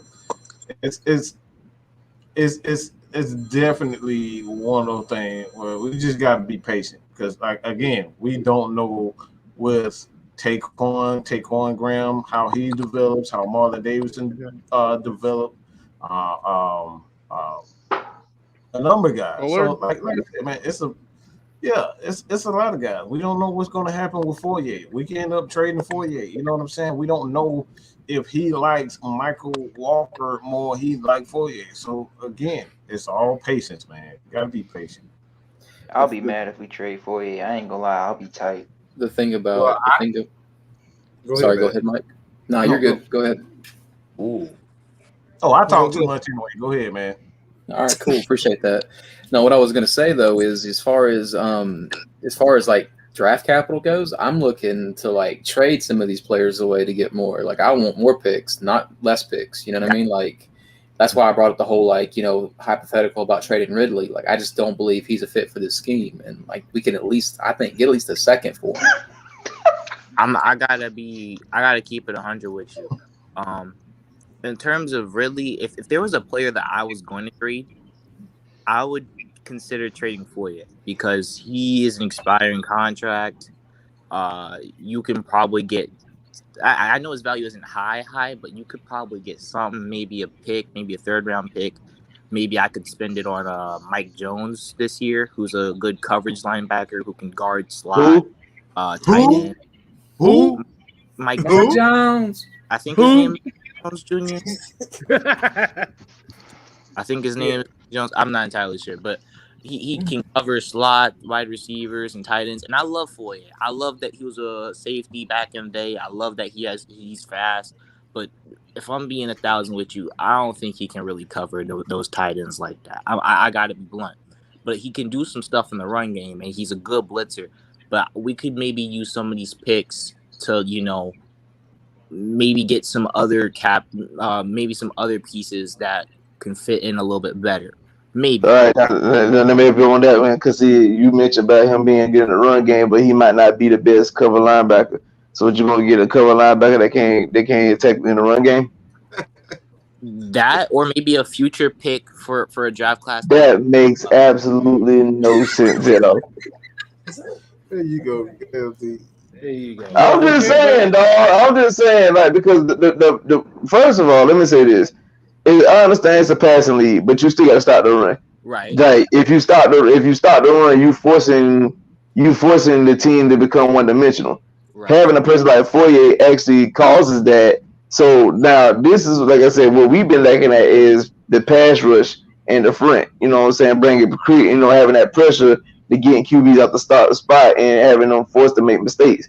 Like you need a person like Fourier on the team to be able to be that run stuffer and whatnot. But then I understand people might be like, well, if we put him in coverage, he might be a little like a daisical. Okay, that's what we need. That's why we need to have our pass rush to kind of pick up as the years go on. I feel like we could do that, you know, with better drafting than what we have had in years past. So that's why I'm saying that. I don't get wrong. I'm not saying nothing wrong with your idea. To me, it's just like I said, just like having 2 linebackers that can cover and nobody can really stop the run like that is like, yeah. Well, if you run, let's say you run 3-4, your 2 inside, unless you're gonna make your 2 inside the ones that cover, and your 2 outsides are the ones supposed to cover your rush. Yeah, that don't make sense. Even if you did, even I really got if a you did question like for that. everybody. I got a question for everybody. This has always been my philosophy, but I actually believe that running a 3-4 is actually better for your draft than running a 4-3 because you can have a guy like a Dion who's just a cover guy, and then you have a middle linebacker who's the run stuff. You know what I'm saying? Like you look at Pittsburgh. Pittsburgh have I forget the guy name, Bush, and that's another guy that's in the middle. Devin But like Bush. they're the complete It's Devin opposite. Bush and I know you're talking about. Yeah. Yeah, they're the complete opposite of each other. Like TJ Watt, he's not a great run defender, but he gets after the press rush. So, like for me, like I think running a 4-3, 3-4 is actually better for your draft and being able to develop players because you can draft guy for this reason, draft guy for that reason, kind of mix match with them. Like, what do you guys think of that? It's a lot of versatility you can do with a 3-4 defense. I do agree. Yeah. The thing about it is, though, it takes the pressure off one position and puts it on the other. Like, in my opinion, I think in a 3-4, like a dominant nose tackle is really important in that kind of a system. And, you know, that's why I said, like, don't be surprised if if Jordan's there in the first round, all day, right? Because you can slot him in there and won't have to worry about nothing. That'll help your pass rush and it'll help your coverage. Because, you know, the pocket's being pushed and not more time for the quarterback to dissect the defense. You know, that just, you know, that's by proxy helps your coverage. So, yeah, like a dominant nose tackle, I think, is one of our top needs right now, personally. I agree, nose tackle. But we do have Mike Pennell, who's someone that is to consider for right now. But we do need a future nose tackle. But yeah, having a 3-4 it does help out your drafts because, like, you can put more pressure on different positions depending on your personnel. For example, like if we were to get a coverage linebacker like Mike Jones or whoever in the future, you can put more pressure on the D line and the front five, and have the linebackers just scrape to the ball and have them be clean, like how Roquan was back in Georgia. Like you can have that type of scheme and things like that. But as opposed to like a 4-3 where you need some linebacker. Actually, no, in 4-3, I think your linebackers are quite clean, or one of them have to be able to shed some blocks. Your mic has to be the one to really shed. And I was going to ask too, why hasn't Michael Walker really got any snaps at outside linebacker because he played edge at Fresno State? I think we're trying to convert him to a middle because I think on the roster, on the depth chart, he's a middle linebacker. Yeah, he's an inside linebacker, and that I think so. So my thing on the 3-4, Georgia runs like a 3-4 hybrid, like a 4-3-3-4 hybrid. So when you watch Georgia, you see I don't know if you guys do, but everybody knows that Georgia shift. I think everybody, if you watch Georgia football, you know that Georgia shift. And that's some old school football type stuff where you line up, you clap. If the linebacker say a word, you go over this way. If he say another word, you go this way. That helps your DNs, and that helps your middle linebackers. So your DNs don't have the pressure enough to be like, oh, I need to go inside, but they can go outside, and then they can cover because everybody on Georgia right now runs a 4-5. So these DNs are out here running coverages and stuff, and that's making them making them another linebacker. So when you run that 3-4, you can make these DNs, if they're fast enough, they can turn into linebackers, and they can cover these certain flats and these spots. And that's why the 3-4 is special. That's why people don't understand. D linemen, these DNs that we get nowadays are like basketballers. Like in high school, all our DNs were basketball players. They were like 6'4", 6'5". Well, really, there's like 6. I had one that was 6'6", and he was out there playing DN. But he was out there. He was able to run out and cover the flat. And that's kind of sort of what the 3-4 helps you with, is that you can run, like, you can look like you're running a 4-3, but your DN is really a linebacker.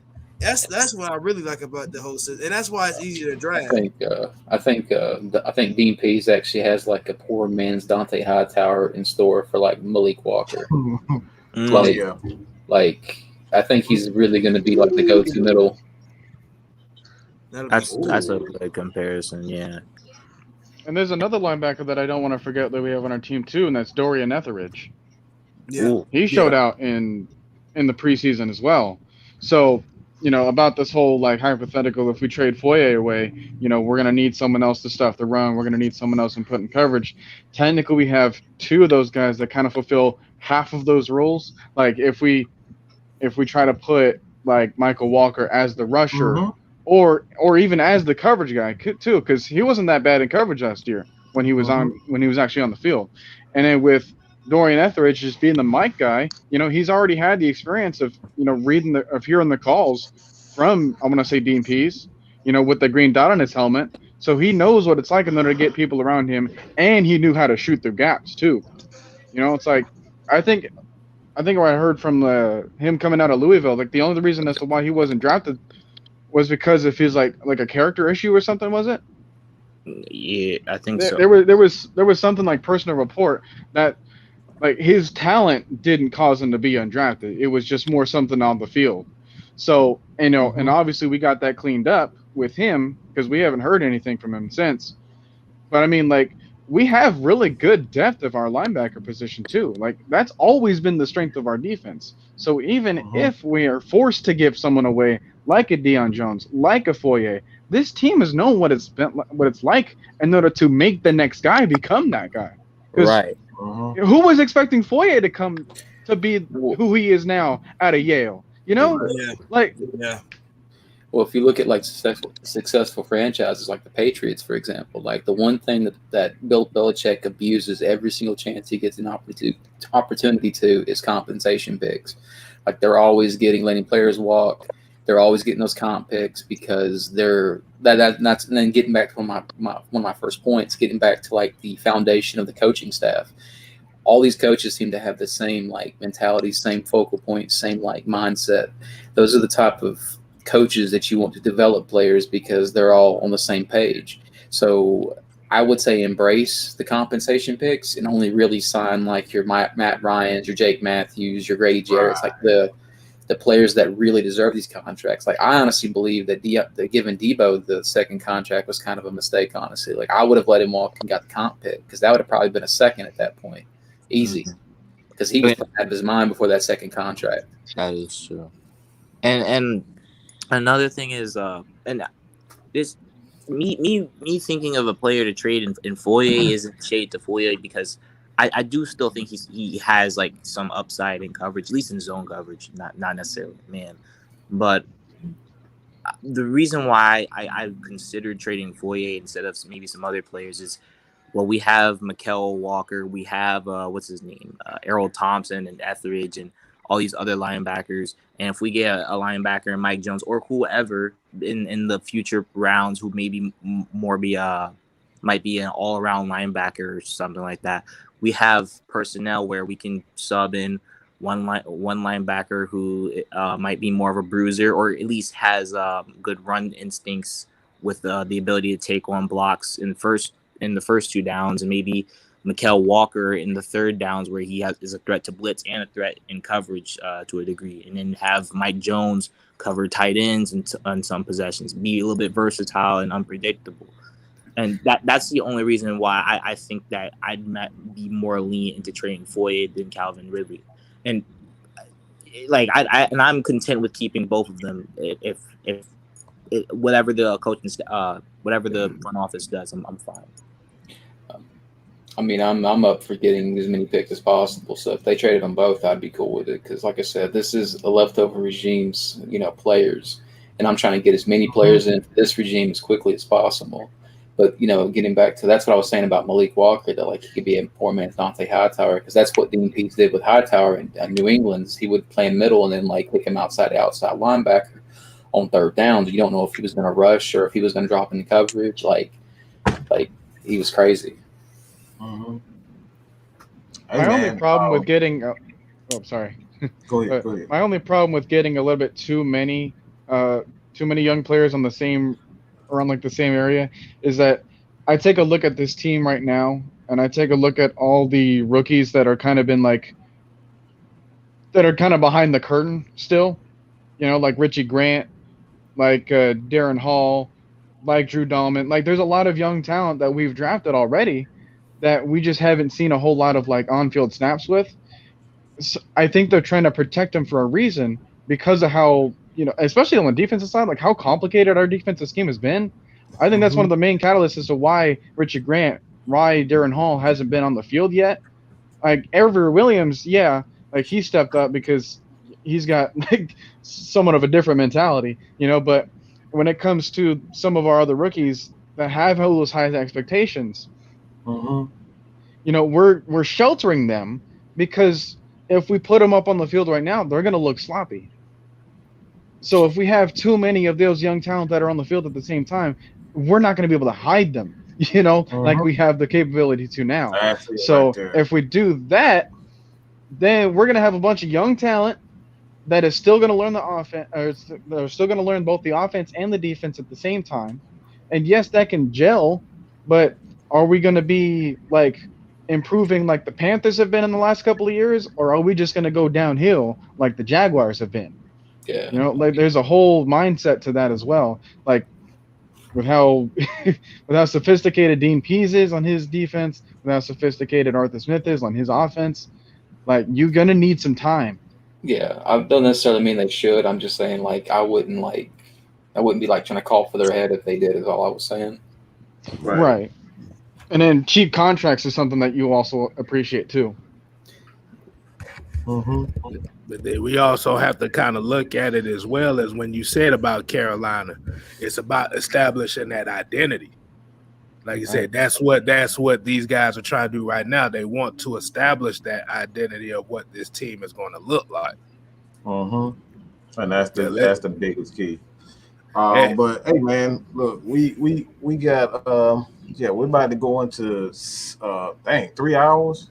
Good Lord. Good conversation. Great Damn, I conversation. didn't look at this damn thing. Yeah, but everybody kind of give their last thoughts. We'll start with Noah, and then we kind of go in order from right to left. TJ. Okay. So I was busy during the earlier conversation that you guys had about like who could we put in the slot, and I mentioned some other, and then I've seen some other people mention this name, and like I don't think anyone on the panel had really talked about him. But I think that when I take a look at the secondary, the person that needs the most help that can get it in the slot, and he's had experience in there, is Fabian Moreau. Yeah. I don't think he's got what it takes right now to be the outside corner. He didn't really show that in Washington. So we're putting a player in a position to fail still right there.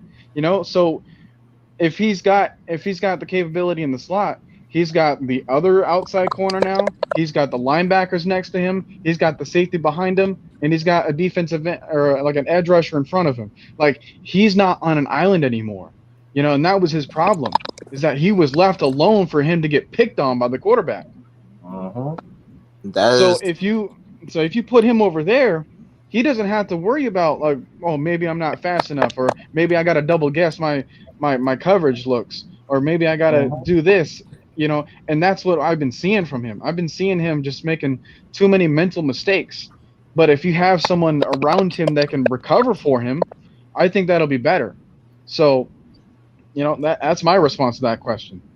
I personally like Richie Grant in the slot, and because I think that Fabian Moreau, honestly, Fabian Moreau has made me happy and like made me upset too many times in this season. It's already like week 4, week 5.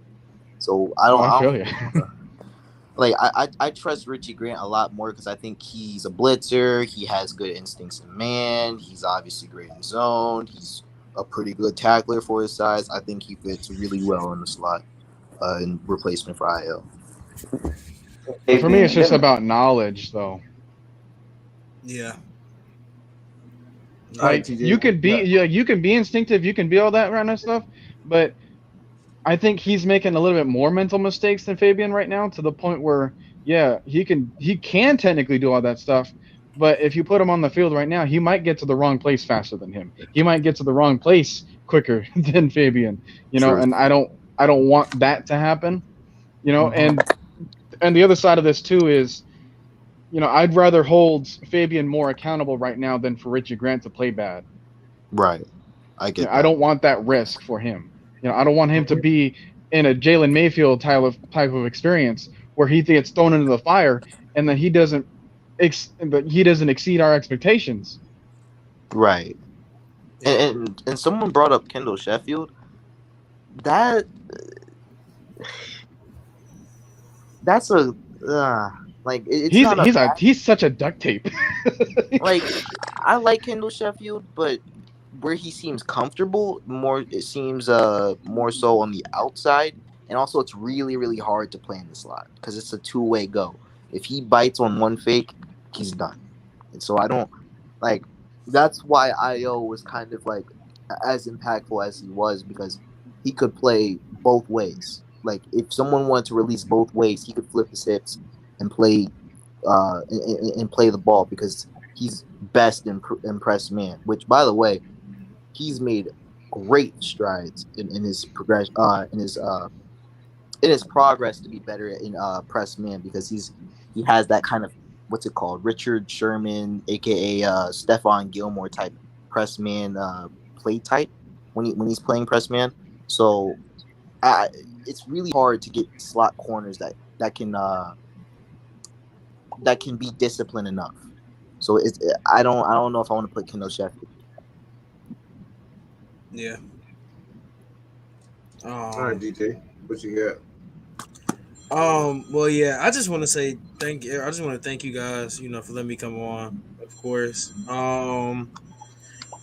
If anything, Sunday is going to be a game where Matt Ryan shows you he's still Matt Ryan. He's going to show you he don't need that number one or that number two receiver to be great. He's going to show you he's still great no matter what. And I think that's something that people think he needed Julio, and people think he needs Calvin Ridley. And I don't think he needs those two guys, really and truly. I think this is a game where you're going to see. What you say? Wow. What you say, Mom? ATM. ATM. I wish you could do work, bro. Yeah. But yeah, it's just gonna be a game where you just figure out, you're just gonna see it. I don't think we're not gonna do plugs right now, because I'll do that in a minute. No, we go ahead, plug, man. Okay. So in a couple of minutes, literally, at 11:30, I will be doing my Friday night jackpot show. So you guys should come over there. Top 3 games I'm gonna watch tomorrow. All the money lines, all the gambling, all of that big money moves over there. My betting slip will be not gonna be shown, but I will show you what I'm gonna put on there. And what you should bet on. It's only gonna be 3 games. It's gonna be quick tonight. I'm gonna try to make it 30 minutes because we've been on here for almost 3 hours. So I'll make it quick tonight. And if you want to come in and just talk college football, it's Forever I Love Atlanta Sports Podcast. And then just shoot over there real quick right after this show and talk college football with me a little bit. Hey, we got you. I don't know if LT sleep. He probably went out for a damn he ain't been hurt for a while, so he could have slipped to the club or somewhere. Man, everybody slipped to the doggone club. I'm too old for that.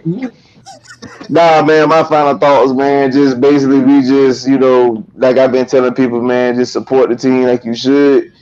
We like, listen, like I said, I've been saying this since the beginning of the season. It's a process, it's a progress. We ain't gonna always get it right the first time. We're gonna make mistakes, but if you're a diehard fan, you support no matter what. You ride together, we die together. That's how we roll. Like, we need to start that moniker. Like, if you want to say you're a fan, support us all day, every day. You know what I'm saying? That's the main thing. Go support the team. I say, if I lived in Atlanta, I promise you I'll probably be there every game. but I don't live up there, so that's why I don't make it every game. So, like I said, just support the team like you're supposed to. Cheer for your team. They put more positive vibes in the air. Because with all the negativity, we put some positivity in here. I promise you, our fortunes are turning right on over.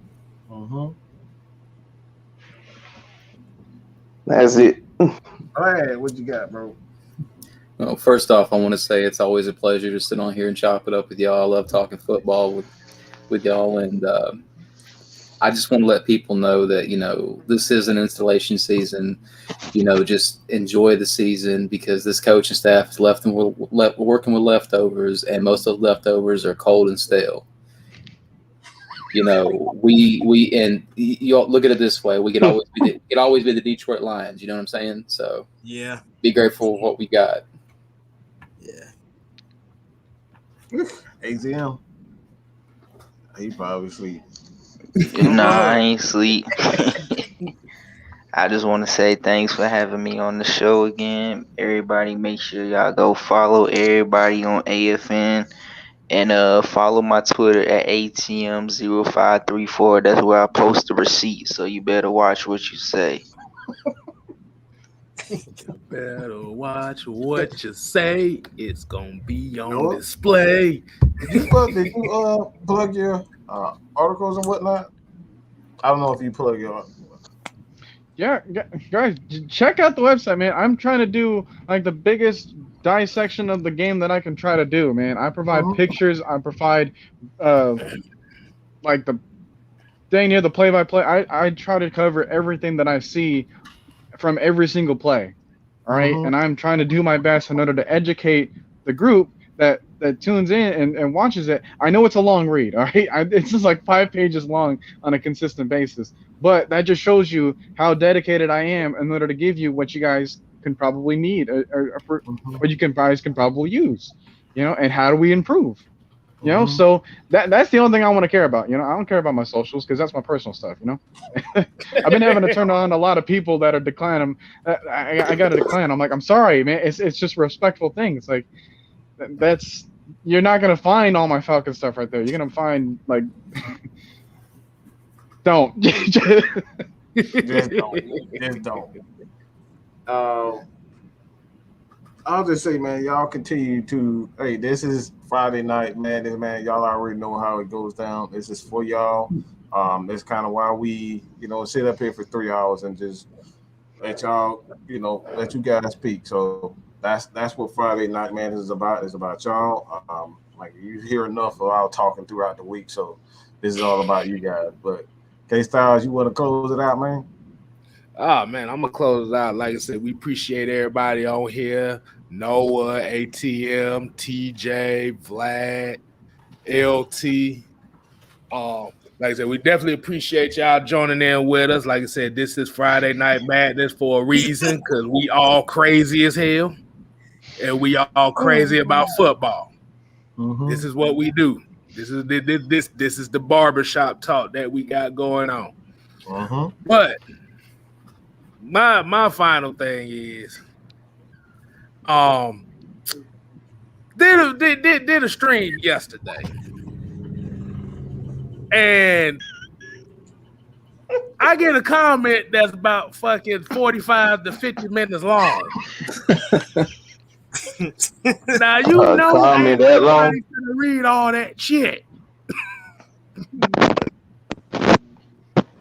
This is why we always say that Friday Night Madness is the place where you need to be to air out your frustrations or air out everything you have to say. Because damn it, ain't nobody fit.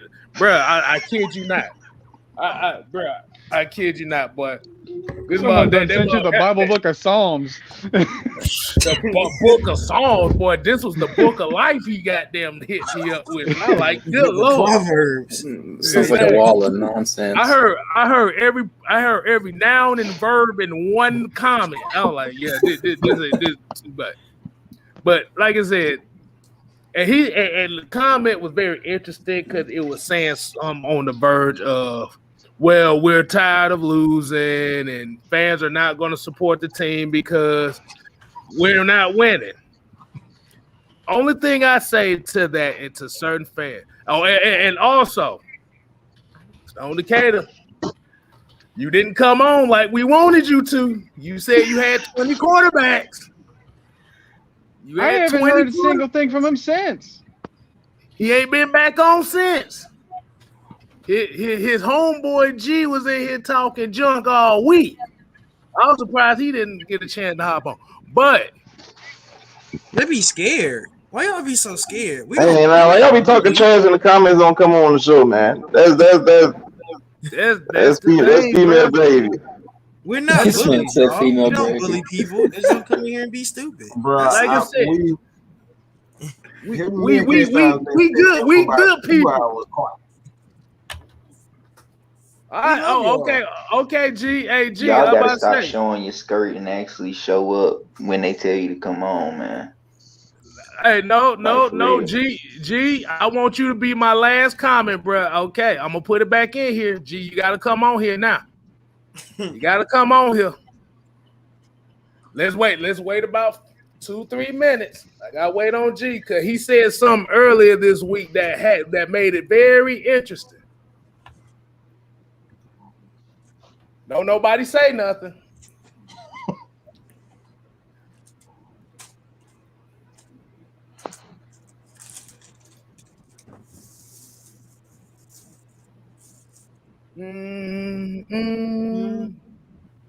Hold on. Hold on. There you go. Right there.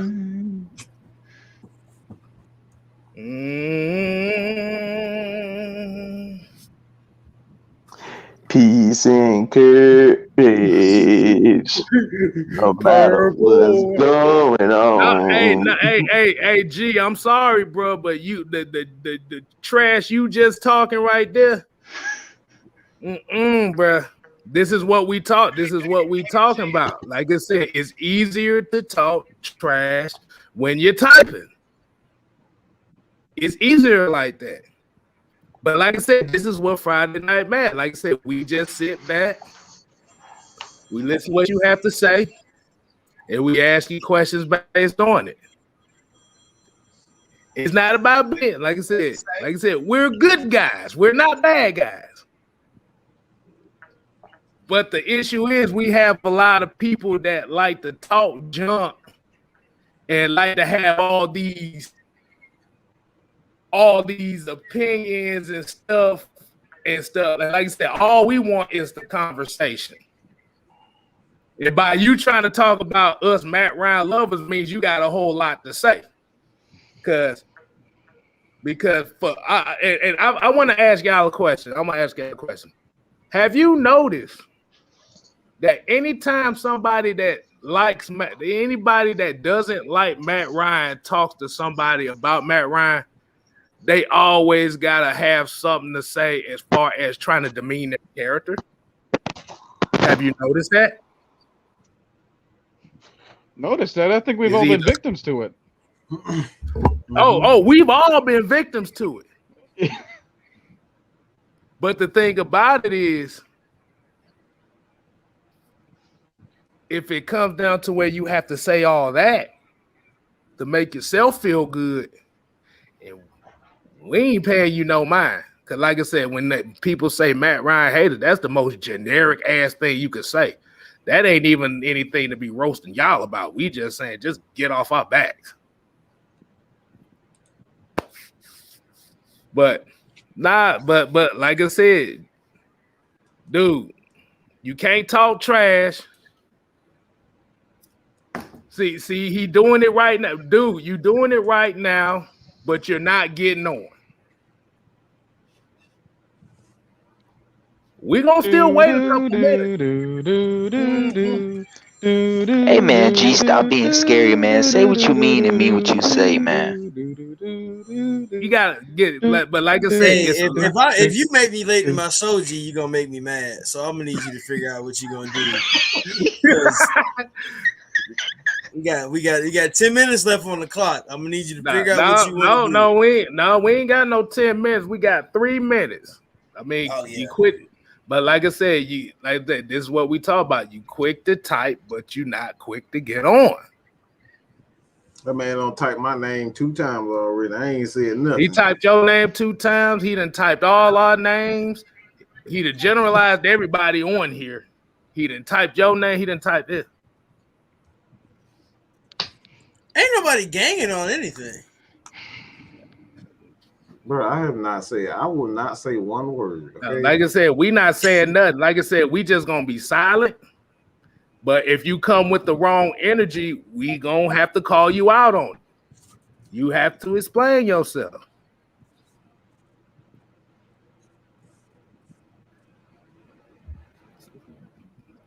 But like I said, since we know he done bitched out in front of everybody again, we gonna end the show like that. But appreciate everybody tuning in to AFN over here, Friday Night Madness. What you laughing at? What you laughing at? Hey, bro, it doesn't fail, bro. It always goes the same way. It always happens the same way. But definitely, like I said, continue to support AFN. Feline Sports is 6 Man KStylzz, all platforms. Hey, we're gonna do it like Atlanta Falcons Nation.com. We got articles, we got a lot of stuff there. So we're looking to even get more writers and whatnot. So you gotta check out Atlanta Falcons Nation.com, GSHM.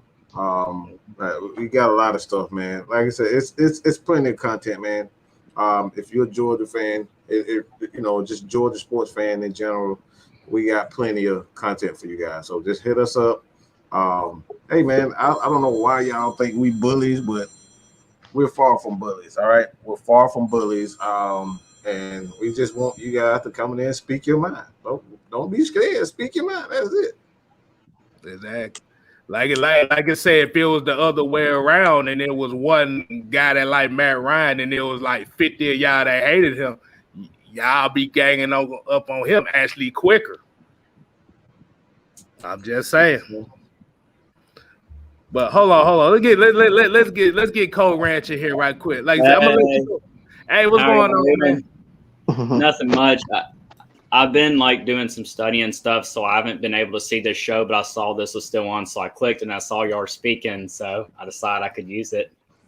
Hey, what's good, man? What you been up to, man? Nothing much. Been kind of an easy week. Last week was tough study week, but this week it's been so I'm going to talk about some NFL stuff. So Zach Wilson, I've been very critical of the guy, but he had a good game last week, so I do think he'll need to be kept in the pocket. Mm-hmm. But, there is no reason the Falcons should lose. No reason. They need to use their size at wide receiver. Like Frank Darby, I would get Frank Darby more time. Mm-hmm. But the thing is, with Ridley, I would ease up a bit on Ridley, to be honest, because I think he's got potential. Because the thing is, but what if the Saints were to go after Ridley next year and he becomes a star there? What does that say about the organization? Y'all want to give us 3 first-round picks? You can have them. You give me 3 first-round picks. Give us Michael Thomas. That's fair, because the thing is, here's why. Because the thing is, the Saints would use those first-round picks on fourth-rounders like Seizure, Ruiz, passing up on Greg Rousseau, because I thought they should have taken Greg Rousseau over Peyton Turner, and I still feel that way. Think about Ridley. Or even Asante Samuel Jr. Yeah. The only D lineman I would have been okay with is taking Greg Rousseau. But no, we don't do that. So I'm fine with giving up our first and second round picks because we're just going to use them on fourth rounders. But right now, the Saints have the least talented offense in the NFC South. The results might not show it, but we are so predictable. We can't do this get by crap every game. Either Sean Payton has to coach better, because I don't give a crap if Jameis throws interceptions. If we're taking chances, I will defend that man. But Kamara, I'm getting tired of hearing excuses like Kamara and Michael Thomas being out. You're not a Super Bowl team. If that's the case. Yeah, man. that's definitely. Yeah. Hey man, we appreciate you coming on, man. We're gonna definitely whenever you get a chance, man. You know, I already know you got a place for it, but we don't want to hold TJ up because he got to, do a show real soon. So you guys go head over to Feline Sports Podcast right now to join in with him. Yeah, I pushed it back for y'all, man. I pushed it back for y'all. I'm gonna start in a minute though. Are y'all trying to get somebody else on StreamYard? Do I need to go ahead and get off to get some more people on? Or no, we about to cut. 4 hours. This stream's longer than Endgame, man. Exactly. Be glad you wasn't there during the draft. Yeah, hey. Who me? Don't even bring them shows up. That was the longest weekend of my life. The Justice League Snyder cut. It's like I'm kind of done getting excited for the NFL draft for my team, to be honest, because I know they're gonna let me down. Exactly. But definitely, y'all make sure y'all go over to Feline Sports. Go check out with TJ at the Jackpot. Talk some college football with him. Only thing I'm gonna say is there a link to his channel? Like, I can put. I can put it right. Yeah. Yeah. Because definitely can't leave you hanging for sure. Oh no, ain't gonna leave nobody hanging. But hey, I about to say, if you got a lot to say about what we talk about, this is the platform for you. Like I said, we would get off the motherfucker to talk to somebody that you want to talk to. Oh, me? No, not like you. I'm Not in the private chat. It's in the private chat. It's a dude. It's the dude in the chat. He's talking junk about everybody up here. So all right, I just subscribed. Okay. All right. But anyways, I'm gonna talk a little bit about Falcons Jets. I low-key think this can be a thriller game. Like, the thing is, both O-lines have improved a bit, and the defenses have gotten better. Like, the thing is, Dean Pease is still breaking in. Like, he's still having to figure stuff out. It's gonna take time at the end of the day, man. It's gonna take time at the end of the day. You got to be patient. And I mean, because the thing is, right now, I think the Falcons can sweep the Saints. If the Saints continue to play the way they are, Falcons should sweep them. Yeah. Ooh, I like that. I appreciate. I like that. Oh yeah. This is a Falcons channel, so I definitely respect y'all a lot on here, because I love you guys.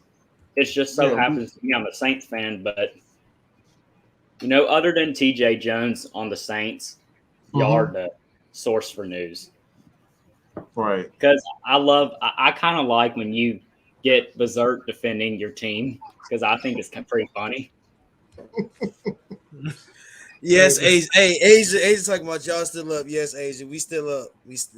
What's the Dan Patrick? What's the not Dan Patrick intro? What's his name on ESPN? I'm not tired yet. Basically, that's what it is, man. That's at this point. Wait, you say Dan or is it? I can't think of his name. I don't know why I can't remember his name. Like, just give me a hint. And I'll try to figure out. The bald-headed dude, Scott Van Pelt. Yeah, SVP. His intro. Yeah, but y'all. I'm about to leave out of here, y'all. I will see y'all in 2-4 minutes. I'm gonna start up. All right, I'm gonna head over there after this. All right. We about to go ahead and close it out, KStylzz. Well, like I said, since somebody didn't want to come on, we're gonna goddamn close it up like this. We here at AFN. We ain't here to play. We here to stay. Mike, they ain't gotta go home, but they gotta get the hell up out of here. I ain't got enough energy. I ain't even got enough energy to do that shit because it's almost midnight. Oh yeah, we've been out here, man, for 4 hours. Plus, you got to save energy for college football tomorrow because there's a lot of good games on. Oh yeah. Yeah. And I was about to say, G, if you want to talk, if you want to debate, like I said, you can go on the 6-man combo show on Thursday. Says you feel like this is the Maddie channel. That's not the Maddie channel. You still bitched out in front of everybody. Deuces.